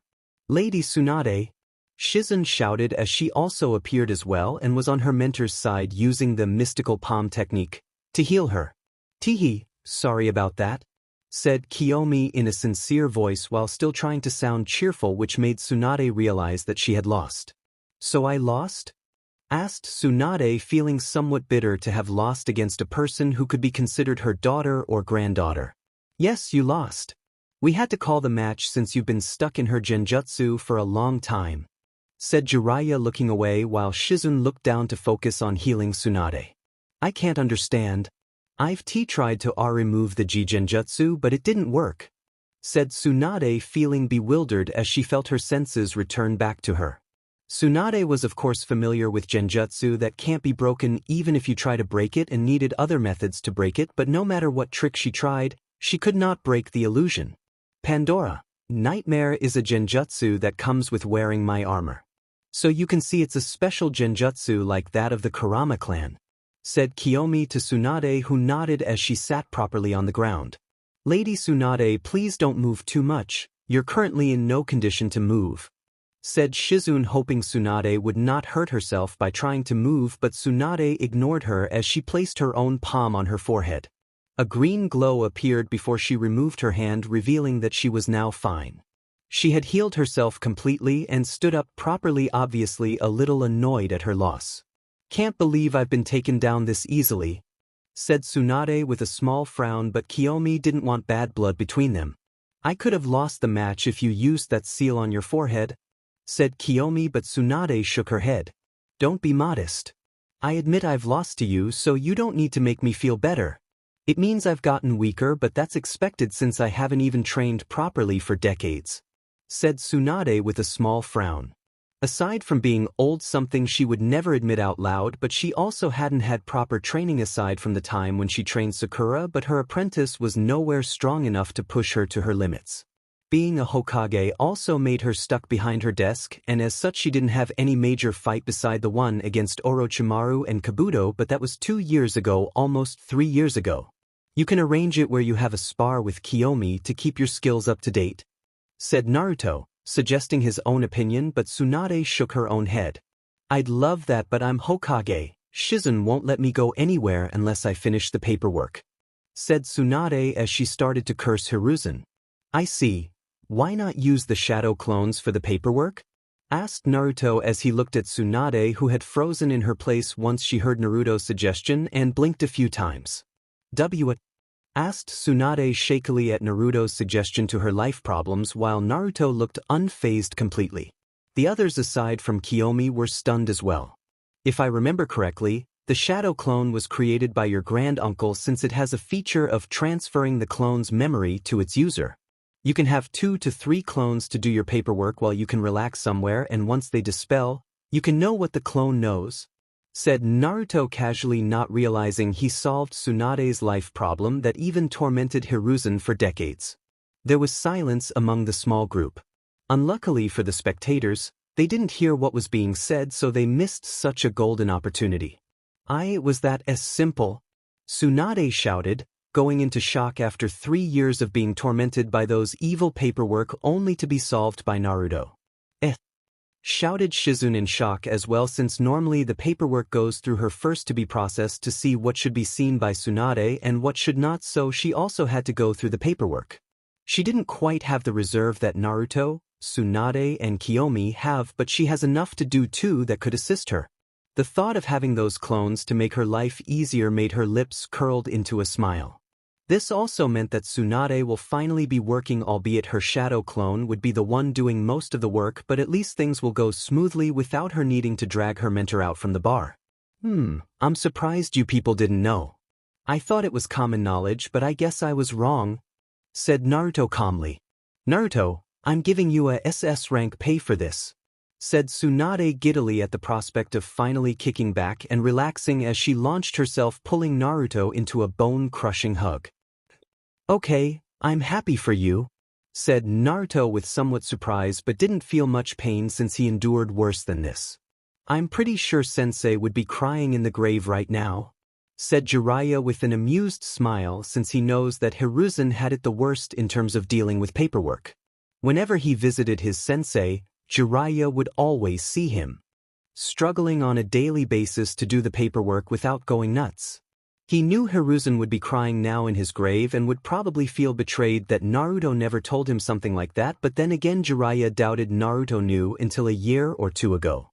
Even then, Hiruzen had hid a lot of secrets from Naruto, which include his heritage, and at one point had even tried to hide Naruto's burden from him, so he considered this even. Sucks to be him. "Now I don't have to spend the rest of my tenure as a Hokage in eternal suffering," said Tsunade with a grin. She would have enjoyed seeing her sensei reaction, but alas, he was dead. "Tsunade-sama, we should get back to announce your decision in regards to both their promotions," said Shizune while Tsunade scoffed. "What's more to discuss, Shizune? Those 2 are already proven to be Kage-level shinobi. I only entertained this whole thing to make sure that no one would challenge me on my decision," said Tsunade while Shizune squeaked slightly as she muttered an apology under her breath. "Neat. So we're going to be Jonin," said Kiomi with a smile while Tsunade smirked at the enthusiastic answer of Kiomi. "I'm still bitter about my loss, but good job. I guess you've got Itachi's talent in you, Tsunade said, complimenting Kiomi, who smiled at the praise that she received from the Godame Hokage. Sheesh, those two are barely even in their prime and yet they're already surpassing us, said Jiraiya while Naruto smirked at him. The passage of time is truly a beach, isn't it, pervy sage? Said Naruto while Kiomi tried to stifle her laughter at the comment made at the toad sage, who was not happy. Ha, laugh it off. Sheesh, kids have no respect for their elders, said Jiraiya as he walked away while Tsunade shook her head in amusement as they both also walked outside and back to the stadium. How troublesome, we have an Itachi prodigy in the form of his little sister, said Shikak, shaking his head at the headache he was receiving from the conclusion of the match. That armor intrigues me, said Shibi as he adjusted his dark sunglasses as he had heard the earlier explanation in regards to her genjutsu. I'm pretty sure this is going to be the talk of the entire village and will be brought into the next council meeting, said Choza with a small frown. This is why I say troublesome. Those greedy civilians will try to stick their own noses into things that do not concern them. I'm pretty sure neither Naruto nor Kiomi will ever want to divulge their secret, said Shikaku while the others mutely nodded in agreement. A genjutsu that not even Lady Tsunade can break piques my interest greatly. The armor also intrigues me since it's the first time I saw sentient armor, said Inoichi with curiosity. Being a shinobi that specializes in extracting information and peering into people's brains using his clan's special technique to know their secrets had made him naturally curious about a lot of things, which is why he wanted to know about the armor. Unlike Ino, he had good control of his own urges. It would be wrong if he were to look into someone's mind without the clearance to do so, or that would be breaking the law since it's a breach of a person's privacy. The same applies to the Hyuga since those of the Byakugan can naturally see the chakra network but also can see under a person's clothes. There are also rules placed for them in which they're strictly forbidden from ever using their dojutsu anywhere near it, such as the bathhouses. It seems she is far more stronger than her other disgraceful brother. At least she shows promise, said Hayashi as he acknowledged Kiyomi's strength. Hinata, I hope this match will motivate you to become stronger rather than losing your own confidence. Use this frustration in your heart to reach a new height which I know you have deep inside you, thought Hayashi as he glanced at his daughter who looked unresponsive, which slightly worried him. Despite popular beliefs, he loved both his daughters to death. If he didn't, he could have easily slapped her with a caged bird seal like the normal Hyuga procedures, but he did everything in his power to prevent her from getting branded. He had tried to give her the cold shoulder in hopes that she would work hard to gain his acknowledgement and tried to get her little sister involved, but that only destroyed her confidence. Hayashi tried to get her frustrated, but that didn't work, but now he hopes her frustration towards seeing Kiyomi would motivate Hinata to train harder to reach her potential. He was not ignorant enough to not know about her deep affection towards Naruto. He knew of her stalking and had begrudgingly allowed it to happen. He didn't have anything against Naruto because of his burden, but he had a problem with Naruto's antics of causing trouble and didn't want him to drag his own daughter into his pranks. He only allowed her to watch Naruto in hopes that seeing Naruto's unwavering perseverance to prove himself to the villagers could get her to work really hard, and she did, albeit the pace was quite slow, but it was still a progress in his eyes, which was enough to stop some of the elders from trying to brand her since she wasn't a lost cause. He knows that Hinata is extremely jealous of Kiyomi for managing to take Naruto for herself. While it was unfortunate that Hinata had lost her crush to someone else, this could serve as a wake-up call that the world will not stop for her or for anyone in the matter. He wanted to comfort her, but Hinata needed to get over it by herself. She was a shinobi from a main Hyuga branch family, and while she lost her clan heiress status to Hanabi, she was still a Hyuga. He knows she can overcome it by herself because he believed in her. It was already the next day in Konoha, businesses were opening and people